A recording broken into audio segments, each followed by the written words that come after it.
Hello there, and welcome to the first DelVR Community One-Shot. So I'm Tomo. I'm responsible alongside Chris here, who's going to be my cameraman for today, for bringing DelVR to you. So the community has come together to build a huge one-shot adventure, but we've expanded a little bit on this and added an additional prologue part to it too, which is going to be taking place during this session. So for those of you unfamiliar, DelVR is a system based primarily around bringing tabletop gaming into NEOSVR as a platform. So virtual reality roleplay as a genuine thing. So today we've got a series of adventurers with us who I'm just going to let slowly introduce themselves. So anyone want to go ahead and say hi first? Sure. Yep. Oh, hello, Camera. I'm Peace. I'll be playing Rita, who is a small little halfling with a big dwarven maul, dragging it around. Dark skin, brown hair, brown eyes, and a barbarian of sorts with some wild magic. Awesome. And next up, anyone in particular? Just yell on out and Chris will put the camera on you. Firefly, you good? I'm Firefly, playing the character Hypocrite, I have no idea how to pronounce this correctly, a rockocra? Close enough. A very large bird, a rogue. Arakoka? I believe that's the Arakoka. correct pronunciation, yeah.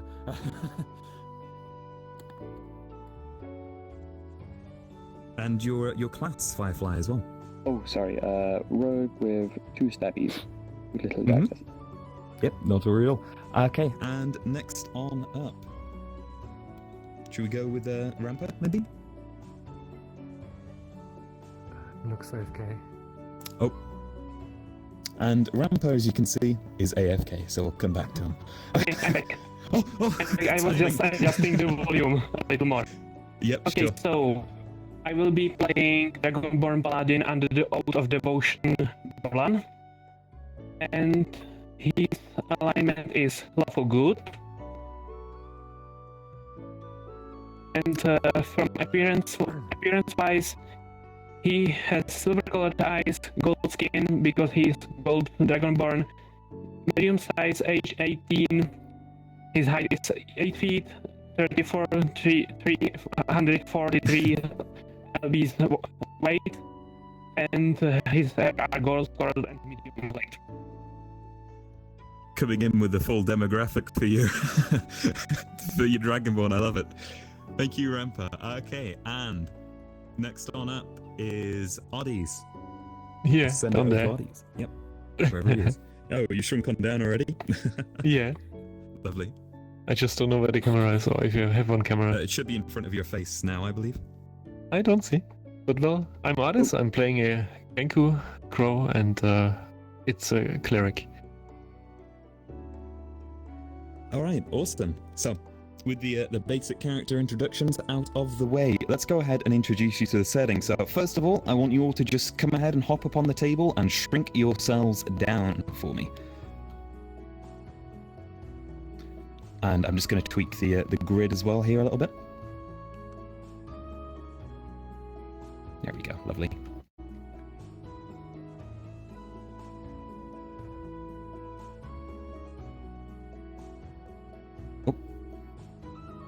Okay, fantastic. So, is everyone here? Where's Rampa? There he is. Lovely. Okay, so, first of all, welcome to the one-shot. Glad to have you here. So, as I'm sure you have seen, the one-shot's name is Shadow Over Hoggensville. So Hoggensville happens to be the town that you're all currently staying in right now. No matter what your character's backstory is, there's a slight accommodation for this one-shot in that you will have had to either be someone traveling into the town, staying within there, or having lived here for a good while. Otherwise, though, you're free to have had whatever backstory you want or purpose for being within the village itself. So, Hoggensville is a nice, quaint, peaceful village. It's been this way for, to accounts, the last 50 or so years, ever since coming under the jurisdiction of the city of Luxemdorf, which is a large city to the north of the village itself. They are ruled primarily by a ruling class of nobles who have some influence over the village itself and the landscape around them. After all, they do hold many of the fiefs in the area. But the primary thing to remember here is that villagers tend not to get to visit the noble section of the city itself, and you tend to live pretty solitary lives outside of the city as a whole. So it's quite peaceful, to be honest. Oh, and I've just got a request off of Skelly, so I'm just going to bring him on into here. So we'll have our additional player now. Hey. Lovely. Permissions. Don't remember if I said it was a halfling or a gnome. I'm definitely a gnome. You're a gnome now? Okay. Yeah. I was a halfling. I'm like, not to I'm worry not a halfling. Suddenly you have a growth shortage? I don't know. It's not a growth spurt. Was it? I'm very small. I'm 50 pounds. Lovely. Okay, we'll just let Skelly join on in and get him set up then very quickly. Good, what's up? Hey there, Skelly. Okay, great. Good to have you here. So if you just want to shrink yourself down, there's a couple of quick things for prep. I'm just going to get you to go over. First things first, I need you to set up a character token for me. So I'm just going to pull out the image from here. Do you have an image for your character? Yeah, I'll use the one I sent you for the tavern. Yep, if you just want to pull it on in, and then you can drop it onto the frame itself. Where did I save it? That is an excellent question. Not to worry. There I'll it just is. give you a moment. But yeah, so the town of Hoggensville is very nice, very peaceful, quite a quaint little village itself. It's quite idyllic, really. The main thing to take of note is that if you have stayed here for a while, the village itself has a particular focus on caste roles. So those who are born within the village usually have their lifestyle determined for them, although there have been many villagers who have tried to go against that. Thankfully, as a to-be adventuring party, you may receive your chance yet to go against that. So, we'll finish off Skelly's character real quick. Yep. Okay, you've got that in that. Do you just want to set your HP up on the top part here for me? Yes, give me a second. Let's pull it up. Not to worry, it's all good. And I think I just need you to get a little, to hit a little checkbox for me as well on the mocap data recording. Oh, yeah. We may actually need Gilly to pop on in to fix that. Oh no, it's over here. Lovely. Yep, if you just fly on over. And if you just click this button and this one down here, and you'll be all good. Right. All good? And Okay. do I hit start or is that them? No, that's all done. It's all recording Okay. already. I can't tell what's the right scale. Well, I'll be the smallest. I mean, if you come up to Yeah. here for the buildings, I should also be a bit smaller, but I have no It makes us feel relation to like- what compare it. you should be much smaller, but the stairs are enormous. They are very large stairs. Yep. Ah. I'm Phasing Come through. Yep, right through. I know you're that small. Just to see if you can hop on. If you just hop, you should be good. How do you? There's like a physical. That's fine hop? anyway. Right. Anyway, so All right. now we've got you all together, and everyone's all good, I believe. Yeah. So the village is peaceful and idyllic.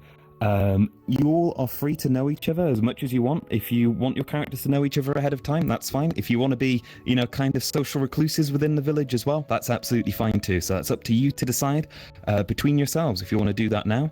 If you maybe want to discuss a brief little bit of relationships with your characters, whether, you've been out hunting together or anything such, it's just to form a little bit of player sync between you as a group before we begin. Yeah. No, you're bad. Buddies? Yeah, bad.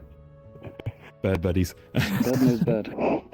Lovely. So I'm from outside the village. I would probably have come in trying to sell my dwarven maul that is I'm a gnome, and I made this dwarven maul with the dwarven techniques from the mountains. I've studied under them, and I was gonna sell it, but the dwarf didn't want made by a gnome, and now I got a giant freaking maul that I use, and I'm trying to sell it, but it's really expensive because I highly respect my own work. So I tried. I'm guessing I've tried to sell it to each and every one of you, being like, "Hey, do you want to buy a dwarven mall?" Yeah, that $1 million sounds gold. I know the perfect place for starting off then. Yeah, that's wonderful. Great. Perfect. Okay, right. Rampa, how about your character? Any ideas there? I kinda have no ideas. I have not thought even about the backstory. Not to worry at all. Then how about something along the lines of, since you're a paladin, the god that you represent, you're currently on a bit of a piety journey, so you're traveling around from village to village to try and spread the word of your god to an extent. Could that work for you?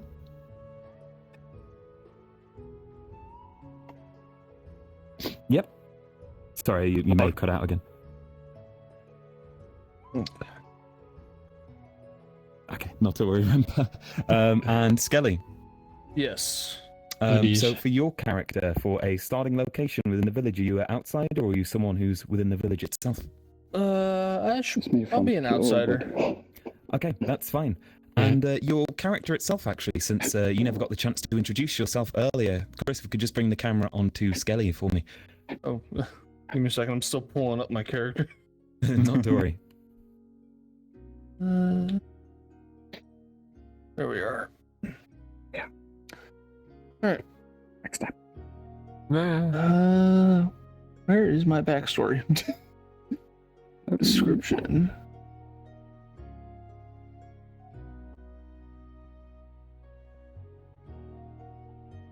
All right.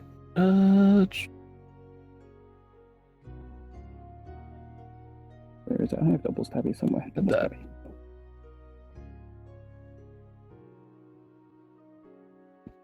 There it is. All right, well, you're live on camera, so you're good to go and introduce whenever you want. What's up, guys? I am Skilly Vamps. I will be playing a fallen Azamar named Elegar, who is a sorcerer. For my background, I was attempting to further my knowledge and follow my deity Daemon to understand more about the world and what makes it work. In that path, I fell from grace by trying to know just a little too much, and that is how I ended up here. All right, awesome. So, big backstory. Sweet. Okay. Thank you. Then, Skelly, what was your character's name again? Elegar. Elegar? I like the idea since you're not from here. Would you think Rita, the little gnome barbarian, like we came in the town together, like Sure. just like, oh, you know, better to not be alone walking on the roads. Yeah, makes sense. All right. I need to All right, paint this then. in the world. so with everyone's characters introduced, the first thing I'd like to start with is let's go ahead with Rita, the gnome who's trying to sell their wonderful mall that they have made, and it just so happens to be a blacksmith in town. In fact, as you walk on in, the first thing you notice in the distance is the fires coming from the interior of a blacksmith's forge right at the end of the village. And where is it? It's right here. This one? That one. Ah, yes. If we just head to the interior here. Oh, it's on somebody, that's why. I need to be smaller. Ooh. So, Such a as- big anvil. It is.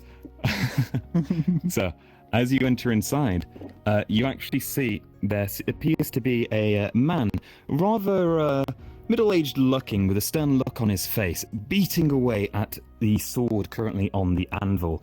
Hit by hit, he seems to be taking out quite a bit of rage on the sword itself. He gives off a little bit of an imposing vibe, in fact, if anything. And as he looks upon you, perhaps entering, he'll just kind of raise an eyebrow as he looks down at you, of course, you being a gnome.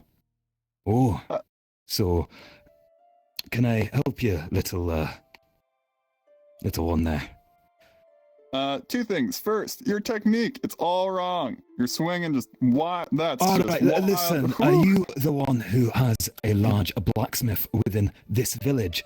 Or are you the person who's come in here to buy something from me? Not with that attitude you haven't, so Oh no, it's trying I'll to allow sell, you to start I'm again. dragging this giant. It's a fifth of my body weight. It's 10 Yep. pounds. I'm 50, and it's literally super heavy. I'm dragging. I'm like, I made this, and it's a well-crafted dwarven clan mall. And it'll just kind of slowly crawl on around. And I made this. That's how I know. Made it. Isn't it the wrong size for you? Well, it's dwarven sized. What's wrong with that? Well, where can I begin? First of all, you're a gnome. Uh-huh. Second of all, I don't see any other dwarves around here. Well, I left the mountains. I got a little stuffy after a number of decades, and I'm from the forest. I need to sell this thing. It costs a lot of money. To sell. Okay, how much are you going to? 25,000 gold. 20. You can just get out to my blacksmith right now, little lady. How about you just go away? Well, if you don't like quality, and I start dragging I only it. have quality in my blacksmith. Thank you very much. And your friend here, who's with you, you're a interesting-looking fellow. Hello. Are you perhaps looking for a mighty sword or a fitting sharp axe? I'm with my friend here. Oh. I helped him carry the burden all the way here, and I can assure you is of the highest quality value. Can I roll persuasion? Yeah, you can roll a persuasion check for that. Go for it. I rolled a 15. 15? Okay. So, as he just kind of eyes you over for a moment and eyes back towards the mall. Well, I suppose it would be good for a dwarf, that's true, but sadly, I don't have many of those around, so I don't think I'd be able to sell it back again. But what I will say is you're not making much of an impression carrying that thing around on the ground, dragging it. I lift it over my head. Oh, you mean this is better? No, I mean, why don't you just get like a bag or something, or a sheath for it? Might help a bit. Oh, that's where my javelins, and you see long javelins coming out of my bag. They hang out there. I'm just gonna hold on to it. It's you need 2 hands. It's heavy. My strength again. Give it back, and I grab it again. Well, while I may not be able to help you with my excellent blacksmith skills, what I can say is, looking at your figures, are you the adventuring kind? That's all I do. You see, the elder of the village, I believe, what was his name again? Right, Tulafan, rather ancient-looking elf. One thing he mentioned to me was he's actually looking to gather up a bunch of outsiders and members from the village for a very, very important cause, he said. If you're interested, I believe there's a small hearing for it at the central statue in around about 3 hours or so from now, if you're interested in staying around. Could be worth your time. Well, 3 hours, that's a lot of time to wait. Is there like a library somewhere? Of course, there's well, I'd like to say a library, but it's actually kept by our chief farmhand.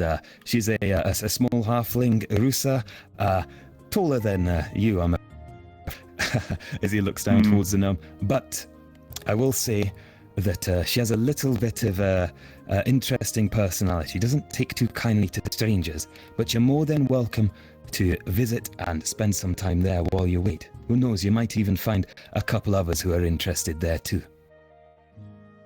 Okay. Well, Right, and he'll just kind of point you in the correct direction to one of the houses at the corner of the village. all right. And so for the next few hours, I'll actually just stay in the shop and give passive aggressive tips that are actually helpful for smithing. Yep. So you and the blacksmith constantly just seem to bicker with each other, and he's almost at your throat constantly. The one thing you can definitely tell just at a first glance from interacting with him, is he really does not like criticism in any form. Yeah.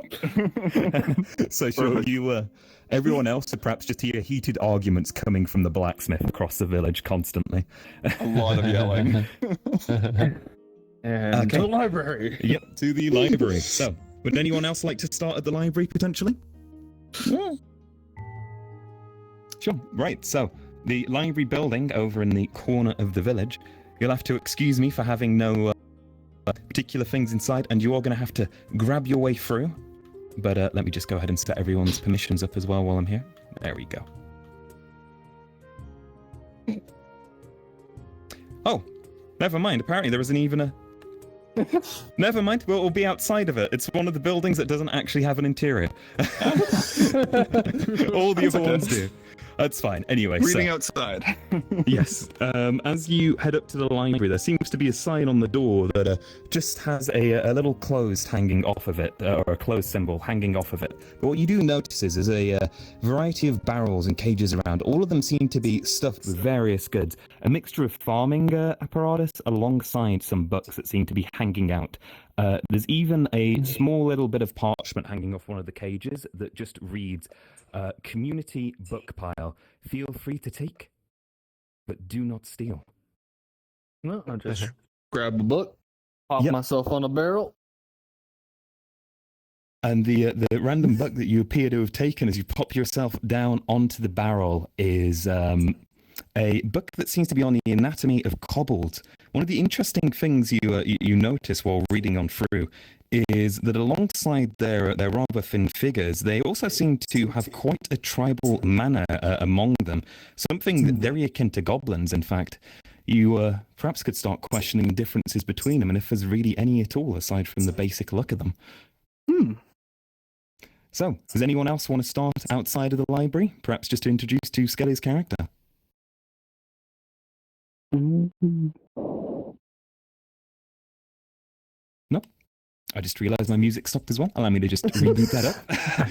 The lovely awkward silence with music stopping at the same time. That is Cool. quite the wombo combo. It is. There we go. It wasn't set to loop. That's why. Cool.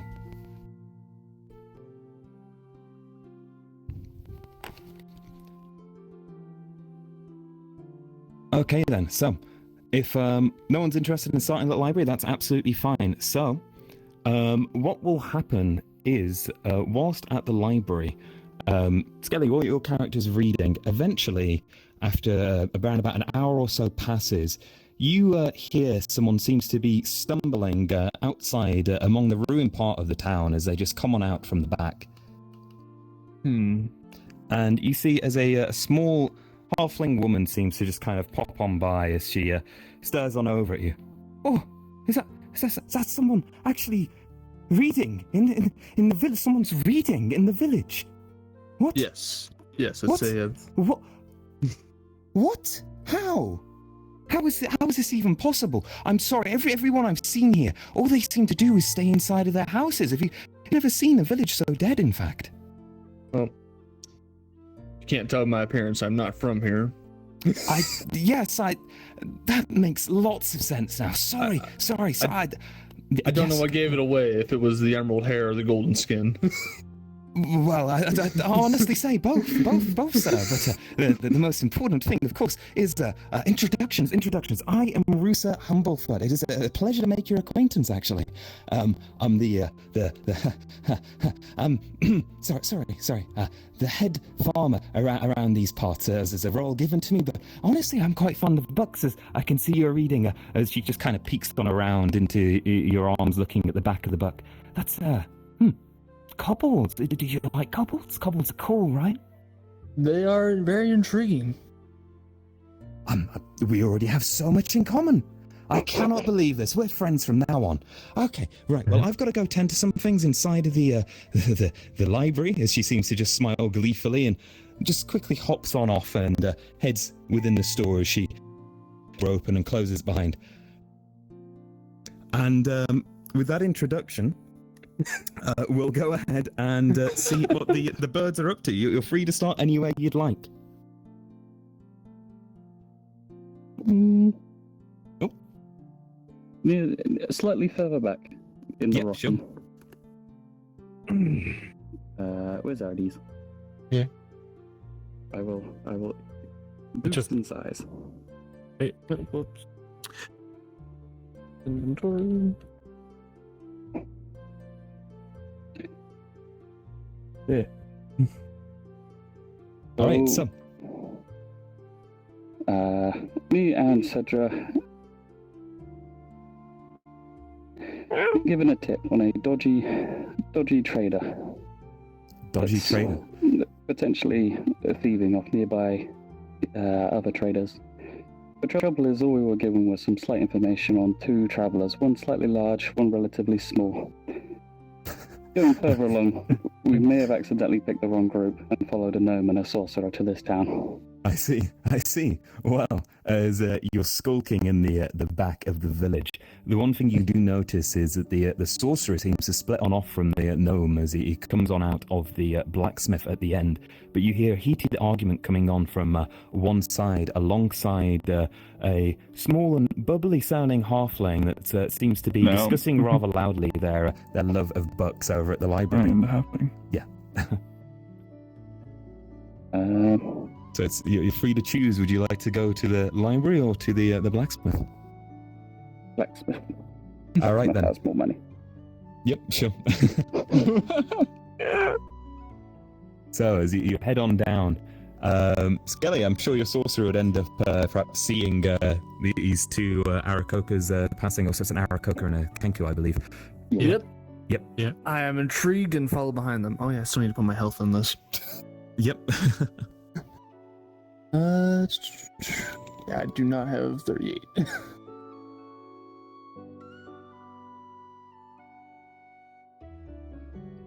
Oh heck, where is my token? I don't know. Get it. Maybe somewhere. There we go. I know, Chris. Oh, whoops. 1 second, sorry. I'm gonna put that Should I over grab it? there. Yep. There we go. Can I move mine too? Yeah. Actually, I should be over here now. I'm just gonna chill behind this tree as I watch from a distance.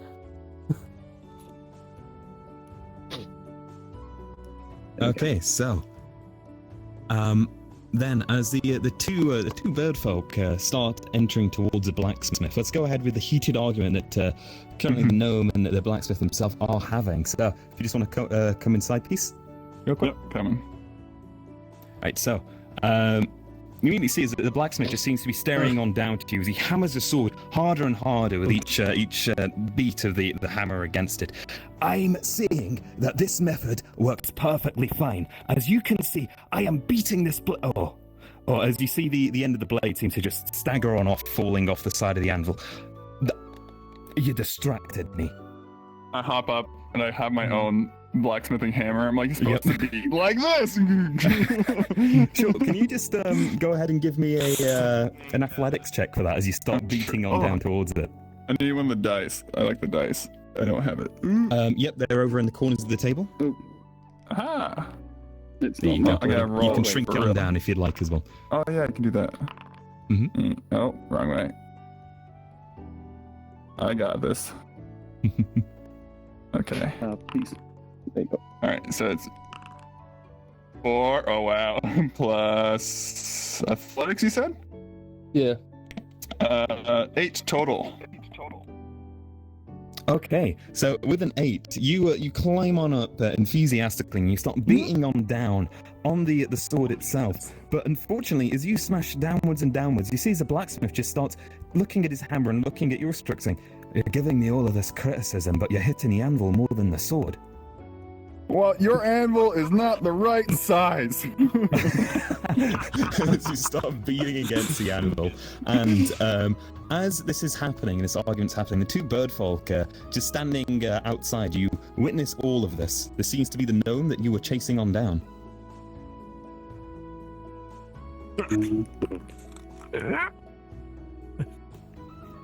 And Hello, welcome to Jen Blackfrow's emporium of blacksmithed goods. As you can see, we were just having a testing day on the anvil for up-and-coming smiths, isn't that right? I don't let random public people use my anvil at all. Oh, yeah, yes.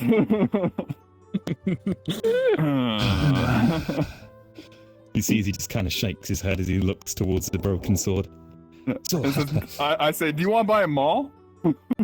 Then pull up my dwarven maul. Oh, I didn't make it here. None of this is mine. Just this. Oh, wait. At the same time, I just brushed past these two, and I talked to the blacksmith. What the fuck did he do? oh, you know, There you go. I can't scale it. Oh, there I provoke go. me to breaking my own sword, smacking down on my hammer. I've never seen such a small nuisance in my life. Please back away. There you go. I grabbed the two broken pieces, and I used my cantrip mending. Lovely, okay. Yep, you use the cantrip mending as it just seems to fuse back together as his eyes just kind of open up as he drops his blacksmith's hammer. Oh, thank you. Your friend's misdeeds are forgiven. You distracted me. No, Stop talking you before you make it worse. How many times do I have to tell you we're outsiders here? Don't make it worse for me.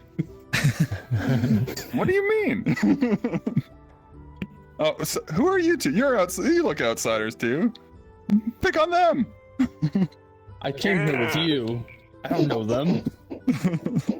What are your names? I'm Rita. And this is my hammer. I am Hippa, just looking for a lovely trader. The traders of the land.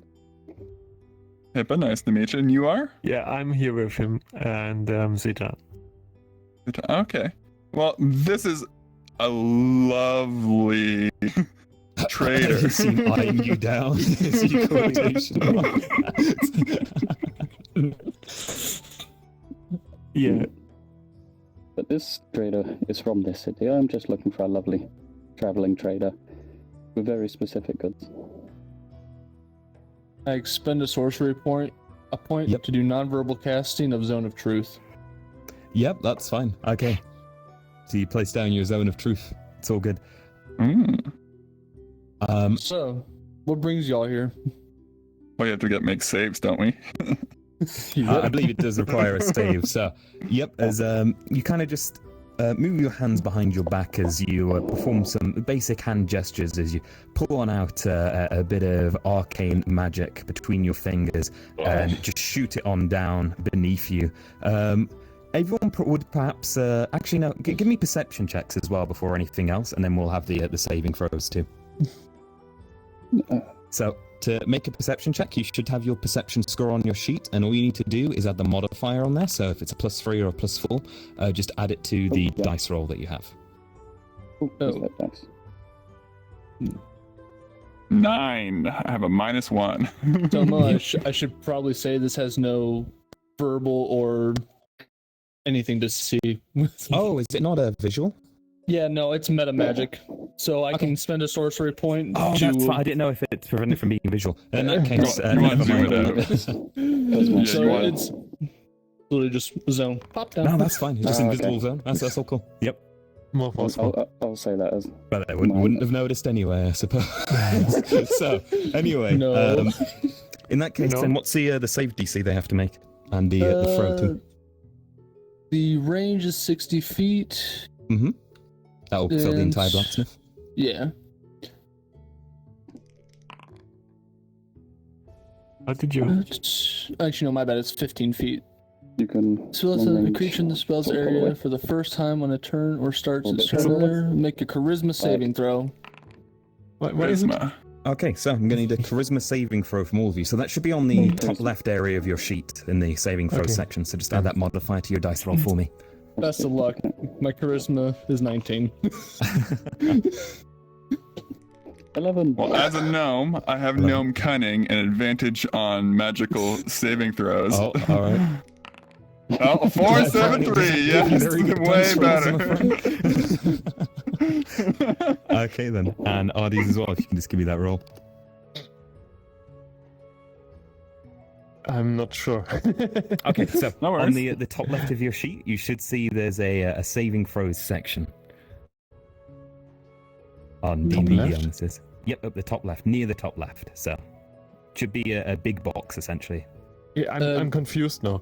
What should It's I? okay, Firefly's got a reference. You for mean you. perception? No, Oh, no, for No, charisma. charisma saving throw. Zone of truth. Yeah, that one. That's it's a 3. You just have No, you 5, just have sorry. to beat a 14. Yep. So if you just give me a dice roll and add that to it. If that one is working now. Oh, Well, nailed it. you beat it. Nice. Yep, you're absolutely fine. So it's 19 now. Yep. Is it? You Yeah, it feel is. something odd for a moment. It just seems to tickle your feathers for a second, but it must have just been a gust of wind or something that hits you wrong. Yeah. Yep. Okay. And with the Zone of Truth cast, you can go ahead and go back to whatever you were doing beforehand. As you see, oh right, Oh yeah, you got to make it for the blacksmith. Yep. Nat 20. Wow. Okay. Blacksmith's completely fine. That's a very I see. charismatic blacksmith. Which is strange considering he seems to yell at everyone at the moment. Yeah. So, you see as the blacksmith just kind of looks on around.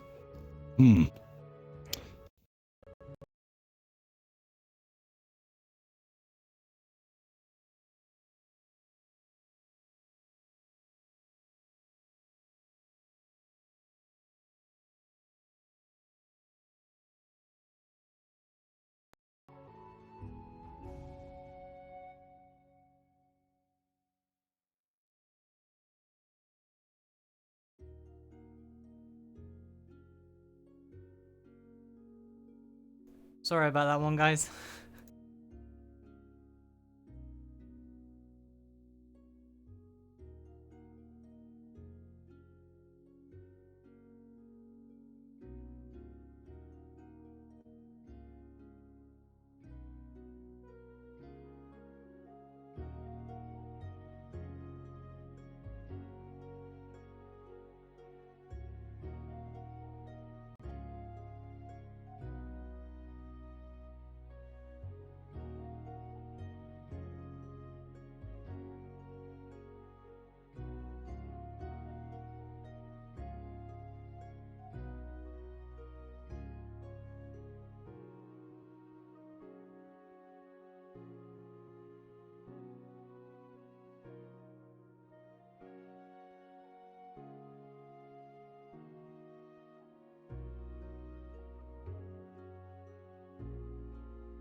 It cancels itself out, essentially. Yeah, sure. Yeah.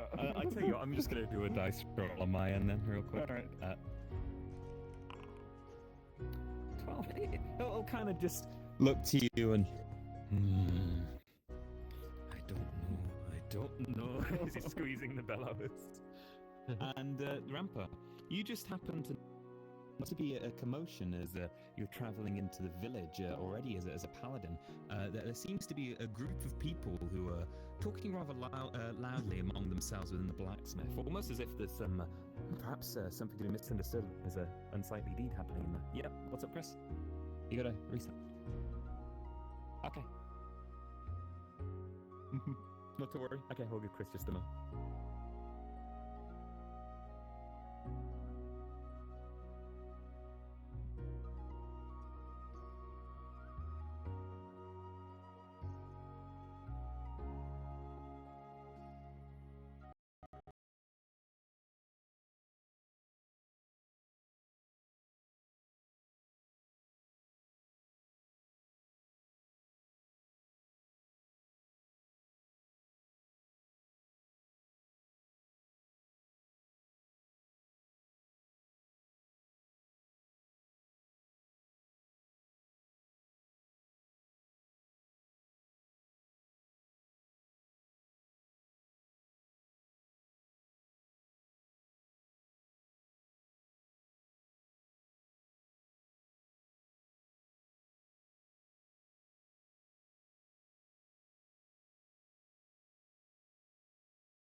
This kind of I'm also kind of stuttering because like I don't know what to play and how. Well, there's, Yeah, I mean, there's no rules, really. You can... Just embody your paladin as much as you want. So, you can just say, you're entering, or, I guess how I do a paladin in the case of, like, upholding justice and so on is I'd storm on in immediately and just look over at everyone very surprised and righteously state, in my god's name, that they need to cease their activities without even understanding what's going on, that kind of stuff. Yeah. You could go with it. Okay. No worries, Chris. No problem, Chris. Yeah, you're good. It happens. Your headset went bye-bye. It's all good. Right, so, from where we left off then, we obviously were having the blacksmith argument beforehand, and the Zone of Truth was cast rather secretively, and there is a paladin waiting outside the door who seems to be just watching in on the conversation. You perhaps can see if you're, of course, Skelly standing from here, or Peace's character as well, the gnome standing from the side. I'm gonna have to get names into my head for these characters. Rita. We've got Rita, we've got Elegar. Right, Rita, Elegar. Cedra. Is it Zedel? Wait a second. I have an idea. SEDI. Cedra. And HIPAA. HIPA. Damn it. Hyper. Yep. Damn it. I can't grab smart. I can't grab stuff here. Oh, can I? You can grab your feathers, but I don't think you can grab logic. Oh, okay. here, I I'll tried to you real write the quick. name in there. I just cannot. Oh, no, I I've got got it. you. I got it out. Oh, There okay. you go. Like this. Cedra. Okay, cool. Yep. And Rampa, your character's name as well. Borlan. Baron? Okay. Right, I'll try and keep these memorized. But We'll try I'll our go best. back and forth constantly. Yeah, it's difficult. Right, so you see as a Baron, which is a paladin, Dragonborn paladin, seems to be just standing outside wearing his armor. It seems to kind of just shine, showing off the sunlight itself, and the reflection seems to almost just be beaming into your eyes if you look on towards him. Seems to kind of just be watching the events unfold within.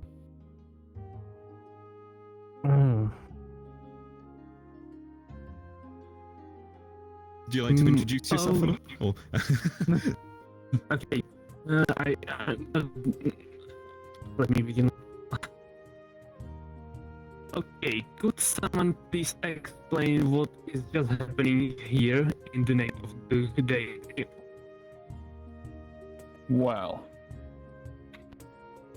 this lovely blacksmith. He came here to sell his mall, started a fight with the blacksmiths. I fixed the swords they broke. Fight. You start a fight. You incited violence. And these two just walked in after I fixed his mess. That's the short and skinny of it.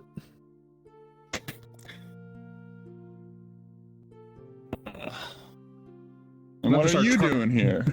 What brings you to the blacksmith? Well, I heard noise and was like, what is happening? Like, I hope it's not something bad. Unholy. Well, if you look at the technique that was being used, yes, that's unholy, but... you listen here, you. I swear to God, I'm going to put you out of my shop. But then how would you learn? Well, I didn't saw anything bad with that, but I think your attitude is kinda not right. Like, cool down. Fine. For a bit. I just sit down on a stool. He sees a blacksmith just kind of laughing to himself. Says you're right. As he seems to just keep working the bellows for a short moment, and he goes back to his anvil, and he just kind of looks at the sword and how it's mended. Oh, this one's done. He just kind of puts it to the side, and He looks around at you. Well, isn't this perfect? We've got a large group of people here. I've got a shop full of wares, and all of you look like you could do with some armaments, especially if you're not a fan of carrying around a giant hammer. Oh no, I love this. It is better than... Well, all of you aside from the gnome look like you could do with some armaments. But I have a wonderful idea here. See, I've already explained it to these two, but the village elder around these parts happens to have a bit of a quest going soon. Something of interest for all of the village. Very helpful to even myself. I might be quite tempted to give you a discount. Maybe even consider purchasing foreign, strange wares in my smithy if you were to undertake it. I'm sure it'd be beneficial for all of you. It starts in... Well, actually, wow, we've been arguing for around about 2.5 hours. I can't believe this. I can. I can. You should try traveling with him. Her. I'm a woman. I said E-M. My bad. Okay. Well, I you know what? Maybe I'll take up this quest and show you just how strong this hammer. How much You damage prove it that can to me. do. and I will happily buy your hammer off of you. I asked for a lot of gold. I doubt you have that much with your level of business. I have an incentive and the ability to barter, and right now, bartering is closed. Okay. So, looking at you all, you'll find the village elder at the centre statue soon. I believe he's going to be giving a small speech on how it's useful for the village, yada, yada, yada, all of that. All you need to know is it's good for me, it'll be good for all of you, and everyone wins.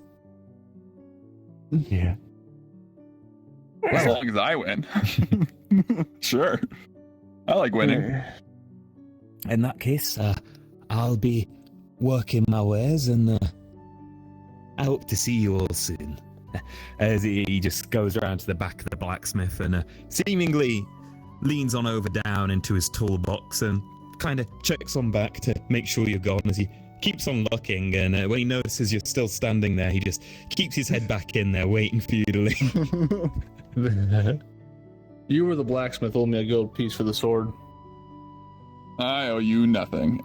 Drag the small across the stone.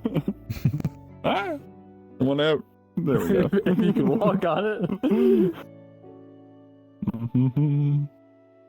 But yeah, so as you head on towards the center of the town, you notice there's a large statue there of a particular man. You could assume it to be perhaps the man who founded the village in his youth. He seems to hold a small pseudo-dragon on one of his arms with a strange stone shield in the other, which is facing inwards. I know it's a pizza, don't look at it strangely.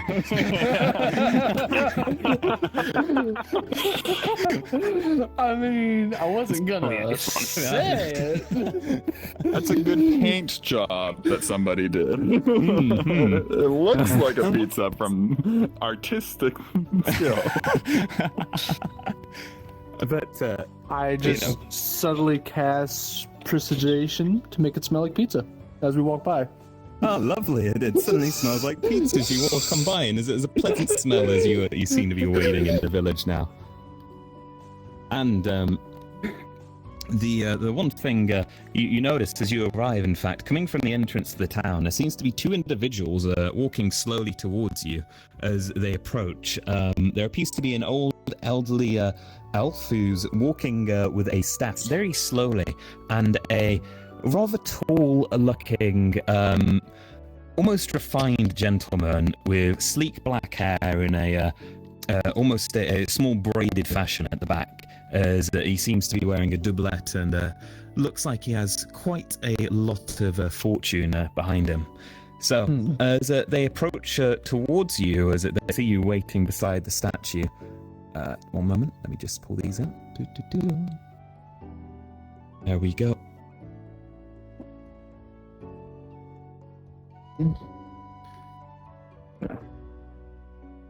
So again, there's an elf who looks very, very old. You're not quite sure how old elves can get, perhaps, but you do know that he must at least be 800 to 900 at the age he's looking right now. Alongside...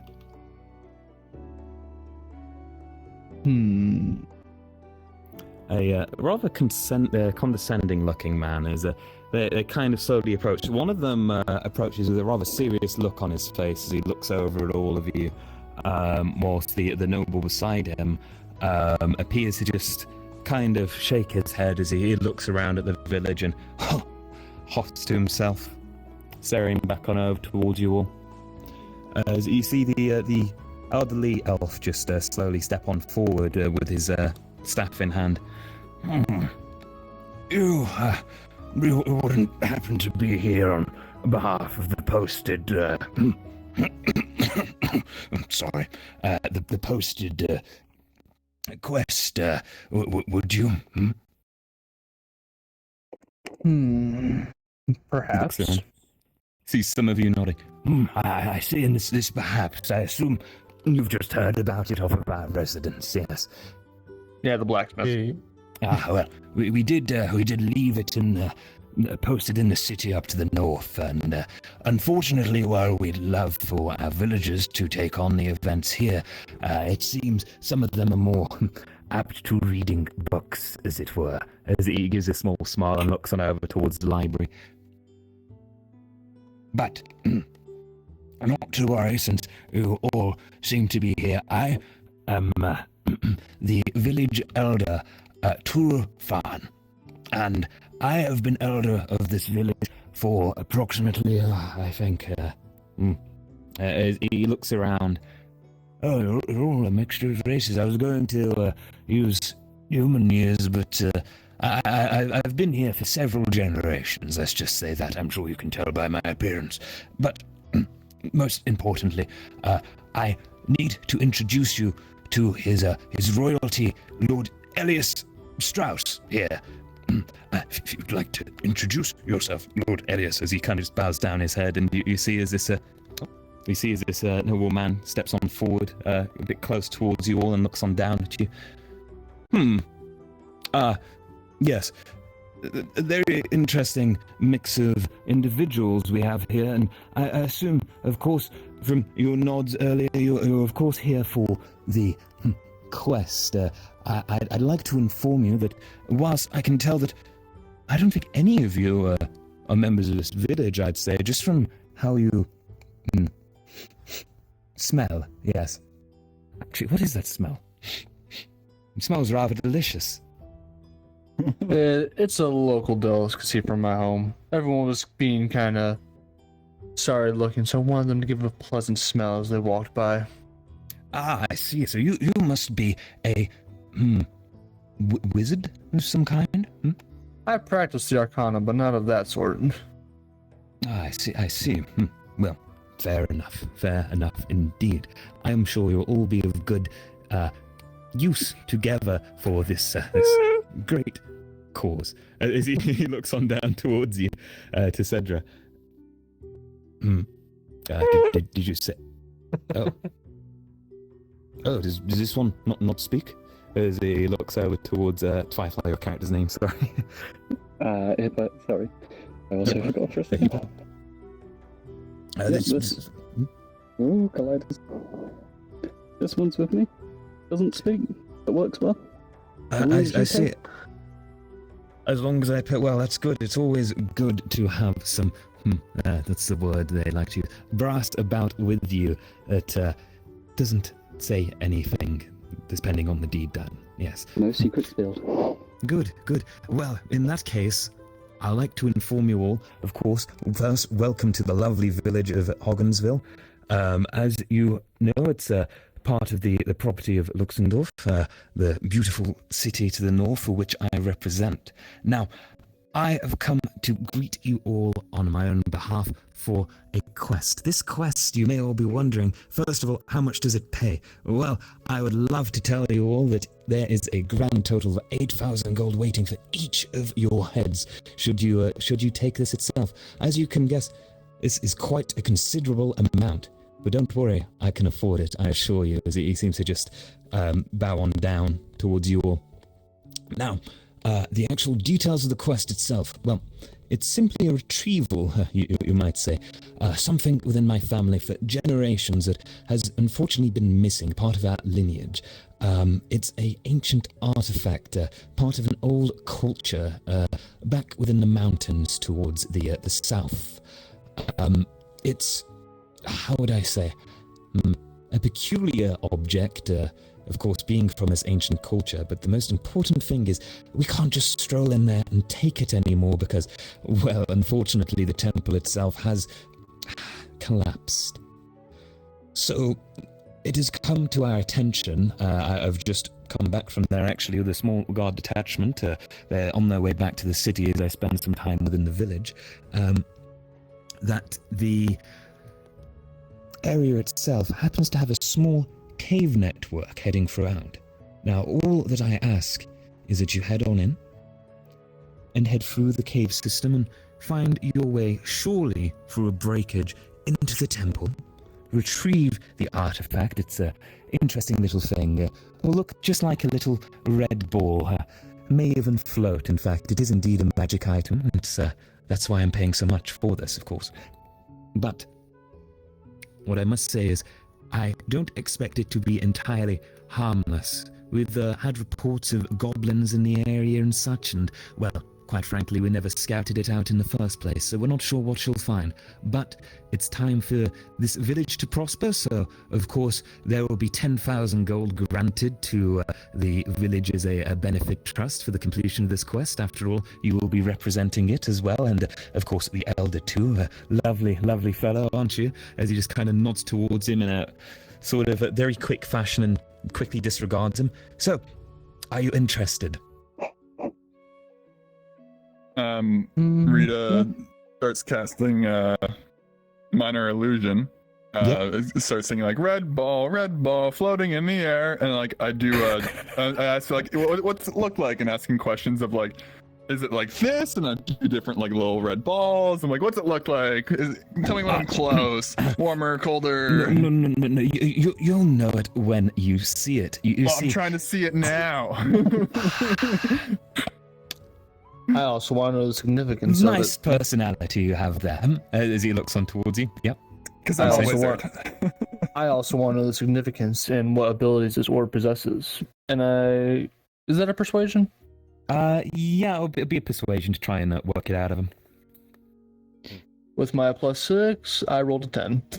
Oh. Why am I rolling so shit? I'm afraid that's something kept within my family, you see, a bit of a secret, but what I can say towards you is it does possess an interesting magical power, the power of foresight, so I will be able to perhaps watch over this village when the orb is returned to me and visit it within my mind, as it were. It is very, very useful, as you can see. The ancient lineage of my family goes back a long, long time. And why are you choosing just to randomly trust a bunch of strangers who could very possibly just run off with it? Well, I have means in place to understand that you will not do that. You see, the moment you retrieve the orb, it is part of my family's lineage. How do you think we know where it is in the first place? Do you really wish to make an enemy of a major city within the kingdom? And a noble family at that? No, I mean, no, is the correct answer. No, I'm just trying to cover my bases and know what we're getting into. Well, I understand. After a fall, only a fool goes into a cave blindly. Very true. Very. I can see you are most definitely suited to cave delving, as it were. Well, just slightly. Just effortlessly cast the light cantrip. Ah, yes. I see you don't even need a torch. Excellent. Well, Rampa, I point to Varlin with like my maul lifting it up, being like, "You look pretty tough. How do you do with, fighting?" Well, I already smited some unholy scams, so this quest seems like there will be enough anomaly to purge the world of the world. So I would also go on it so I can bring peace and order. How noble of you. Wow. Yes, you will most certainly be contributing to peace and order. It is a very important artifact for my family's lineage and will, of course, help the village as I mentioned before. See, already endorsed by a paladin, isn't that all you need?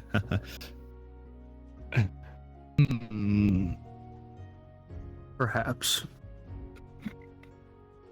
As he just kind of squints at you for a moment and looks towards the others. Well, I assume you're still interested. After all, the reward could fund you a very comfortable life. You might not even need to take up adventuring or whatever your previous careers were afterwards. We're happy to assist. Good, excellent. Well, in that case, I've already prepared ahead of time as he looks towards the elder. Oh, yes. As he seems to take something out from inside of his robes, he holds out a bunch of contracts towards you all. I'm just going to need you to... one moment, actually. As he grabs off his side a little bit of chalk as he just holds it out towards you. I'm just going to need you to sign this for me here. Are you able to grab that in your talons? I'm not sure. As he just holds up the chalk for you. Oh, An official contract. So he holds out this little magical notepad all of a sudden for you.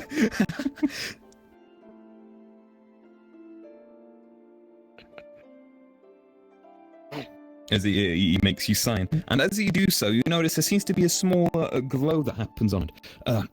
As you can see, there's a little bit of a binding contract here, you see. This is the important part for us to give you the information to go. We are going to, of course, need to be able to check your location to make sure you haven't ran off, as he gives you a wink. Right. As, how did you... Oh. As he brings out the contract as well.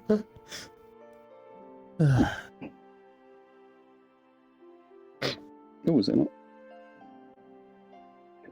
Oh, you're not able to equip it because of your role. Don't worry. I'll fix that just a moment. There you go.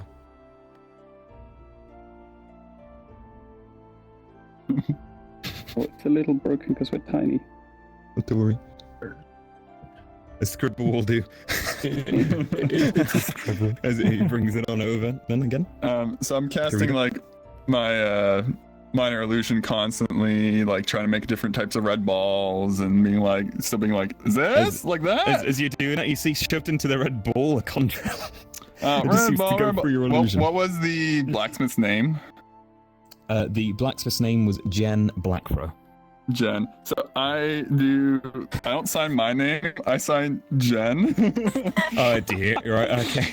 And I'm singing this whole time, and then I do that blue glow with my minor illusion. And as they're like, I'll get rid of this ball, blue glow. And it does that same sort of blue glow, but it's not my name, it's Jen. And I'm trying to, pull one over on them. Sure, okay. Yep, you sign it under the name Jen then, and he then brings it over to Barlan.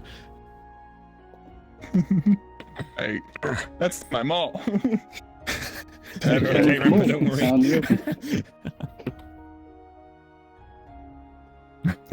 Yep. And of course, finally, too. As I touch it, I cast Identify. Yep, sure. What you're able to identify immediately is... I'm just going to give you the components ahead of time for that. That's fine. Don't need to worry about the component costs for this one shot. You are able to detect the particular magic happening here is it's almost like a binding ritual. So the moment your name is signed, it seems that through use of the device, the user is actually able to keep a tab on where you are in relevance to a coordinated position. I mean, you'll be able to be tracked over the map. And now I also look for any fine print. Yep. As you read through the fine print, you see yada yada yada. The goods will of course be delivered to the client. If this is broken, then it is classed as a criminal offence, and you are to be banished from the city of Hudsonhoof. It seems to go on listing a variety of offences and so on upon breaking the contract itself. But the pay is very clearly stated there: 8,000 gold pieces. Well, there's no hidden catches. And as the final name is put in, you see as the contract seems to glow a bright blue light as he finally returns back with it and just hands it on over to the noble, who just looks over it all for a moment. Ah, yes, excellent. Well, with that said, I think it's safe to give you the location, as he pulls out a quick map, and it shows the city up to the north, the village here as well, and to the south there seems to be a small mountain pass, and detailed just with a small diagram on the actual map itself is a break within the mountains that requires just a small minor climb before a opening is found that you're able to climb on into, which you of course believe to be the opening into the cave system that was mentioned. Well, on behalf of myself and, of course, the Elder, I'd like to thank you for taking this opportunity, and I look forward to giving you your rewards as I take mine. It gives you a nod. Well, with that, I bid you adieu, as he just kind of confidently turns and begins to slowly walk away, leaving you with just the Elder as he leaves. And you see the Elder stands before you, staring over at you all. Well, sorry, he's a little strange, isn't he? Yes. Little? Sorry, make sure he's not blocking. All nobles are like that, you see. From what I know, anyway, I've only met two of them. One of them being him, the other his father. But the dwarven nobles are the same. The dwarven nobles they're all up and snooty, and I think they're way better than everybody else, but they get punched down just like everyone. I'm a divine being. I've met politer toads of stool. Well, with that, I believe if you've got any questions, I'll answer them as well as I can, whether it's about the village or the way down through the forest. Quite a pleasant trek, actually, I must say. It did take me around about a day and a half, but I'm sure on your legs it'll take you about 8 hours, something like that. Nothing too bad. It would be wise for us to set up camp before we enter anyway. Yes, perhaps indeed. Then, in that case, any questions? I have none. How long has the noble been around the village? Oh, the noble? Well, I don't remember his name. Nobles. It wasn't worth remembering. Yes, Lord Strauss. He has been in ownership of the village for, his entire life, technically, has been perceived to him, so, I believe he's in his 40s right now, of course. 43, 44, I believe his age is in human years. So young! Oh, he is, yes, he doesn't look it. You've seen the wrinkles on his face, yes, under his eyes. He seems to do a lot of scowling. Alright, well, we got nothing else. Let's go do Lord Stress's quest. I'm good. How about you, Barlin? Any questions? I don't have any. Well, in that case, I wish you good luck. I'm sure if you need any supplies, the blacksmith will be willing to help. I'll drop by and just give him notice. He should have some torches and the like already prepared for you. Oh, we're best that's friends. just showing off. You make a magical light above your hand. Well, I can see you're already prepared, but for the others, of course. And your rations, too. I believe 30 days' rations should be given to you, so that should be fine. I'm sure you'll be back far before then, anyways. As He looks over you. Well, I wish you good luck. I'll be returning to the village hall now, as he leaves, going on up the stairs and into the building. Spry, old man. Yeah, he goes very quickly. Oh, he's just barely over 800. But yeah, so you can go ahead and collect your supplies from the blacksmith if you're ready to make your journey. Don't you dare start another fight. What you gonna do about it, huh? I just casually And hold I do acid. grab my maul. I'm like, I don't give a fuck about acid. I will melt your maul and make it worthless. Doubt it. It's well made. Anyways, So, I just turn my back on you and walk. yep, you travel to the blacksmith. I resist the urge of just making the ground quake. So as you head on back to the blacksmith, you see as Jen seems to be back at the anvil already, working on a new sword. In fact, this time, as he looks over you, well, I can see that you've all returned, which can only mean one thing: you've came for your rations. No, I came for a drink of ale with you. Yeah. Oh, that's something else entirely. We can arrange that, but maybe once you're back from your quest, eh? There's no point in starting a quest sober. Well, I can tell you what, if we were questing together, we'd be drunk all the time, my friend. Well, in that case, I'll go ahead and collect your supplies and hand them on out. You did take the quest, right? Just to double check I'm not giving it to a random group who seem to have just approached me in the building. I don't know about the gnome, but yes. You have no idea. Come on. Yeah, I have no idea. Oh dear. As he heads on around the back. And he just seems to take out a small pantry before coming on back and hands you a large sack filled to the brim with rations. And there even seems to be attached to the side 2 hooks with 2 torches in either side of them as well.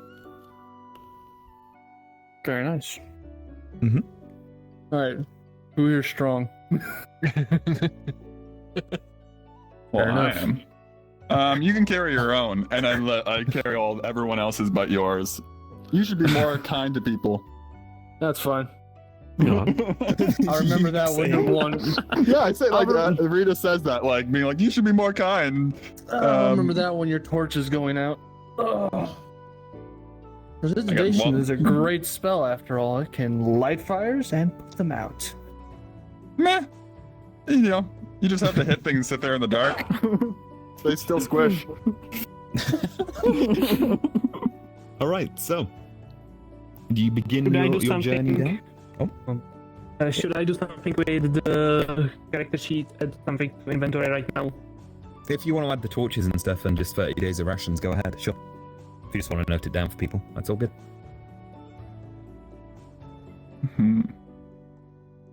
Okay, well, Probably. Oh yeah. I guess we Rita don't need turns torches. to Jen. Rita says, thank you, Jen, for these provisions. They are nice. I appreciate them. that was You're a big- genuine compliment coming from you, wasn't it? Because Oh, none it's- of them needed a hammer to make. And I walk out the door real fast. you just see, you hear a slam against the anvil, very loud. Well, to the rest of you, I wish you luck. Try not to have a rock collapse on you or anything within those caverns. I'm sure it can't be too bad. I mean, Thank you. the worst that could happen is we lose a gnome. Oh, that is true. I tell you what as well, if you come across any interesting materials while you're in there, make sure to bring them back to me. I might be able to do something with them. You just keep all your broken swords. It'll be a gold for mending for a big batch. Aye. Yes, I'll hold on to them. That's sure. Not that I have many broken swords at all, being a master blacksmith. Eh? Yeah, but you never know when some idiots roll through and break them. That is true. Well, anyways, I've got to get back to work. good luck. Yep. Thank you. Oh, Yes, I'm talking shit about you. He's the one that broke it, by the way. He actually did. I wonder who caused him to break it. His inability to do it very well. Right. All right, So, yeah, I think we're all good to go. Yep, sure. Then, in that case, you begin traveling south out of the village itself, and let's just go around the table for a moment. Whoosh. I'm on my way. I'm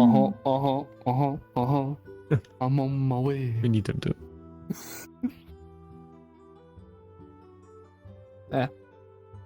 Woo.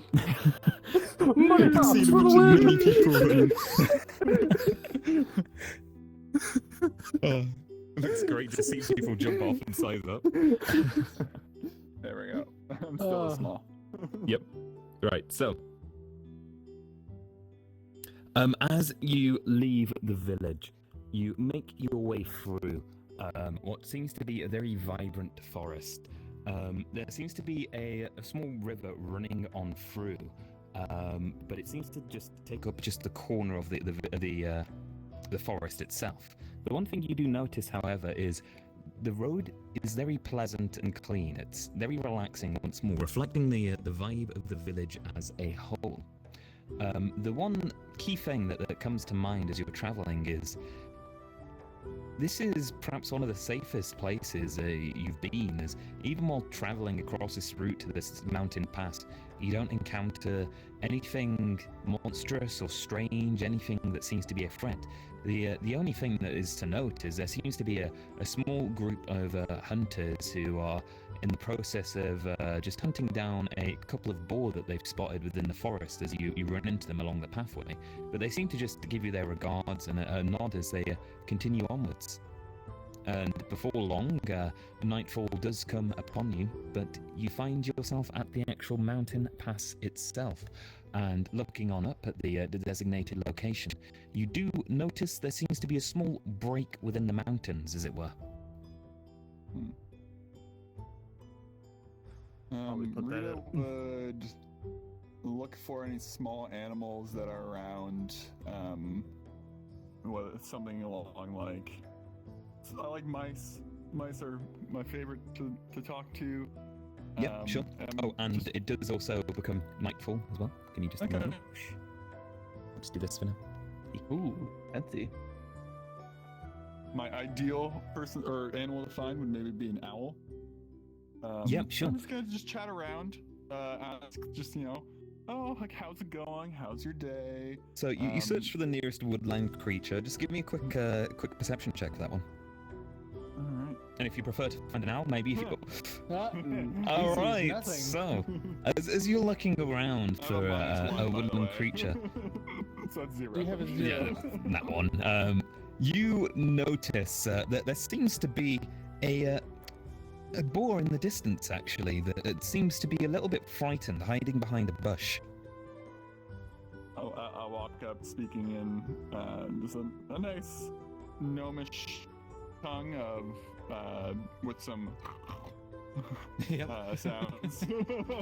You're like, hello, friend.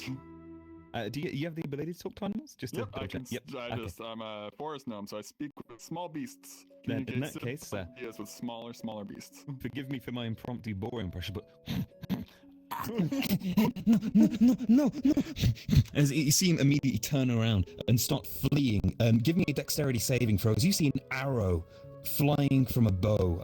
Clearly the hunters seem to have chased this boar all the way down. It's coming directly towards you. Would my danger sense kick in here as I have dexterity advantage? Yeah, that's fine. See? Ooh. Yep. The first one, 15. 2 15s. All right. 2 15s? It was, what was it, dex? Yep. 18 total. Yeah, that's fine. You manage to just quickly evade, dodging out the way of the arrows. You see these hunters running on by, and they look on back towards you. Hey, listen, right, okay? That boar is ours. You're not taking that boar. They sprint on off after the boar into the distance. And I shout in boorish, I guess, like, run, little friend, run! And you just hear squee as it flees into the distance. And you're able to conclude that any wildlife in the area has definitely been scared off by these hunters who are very loud.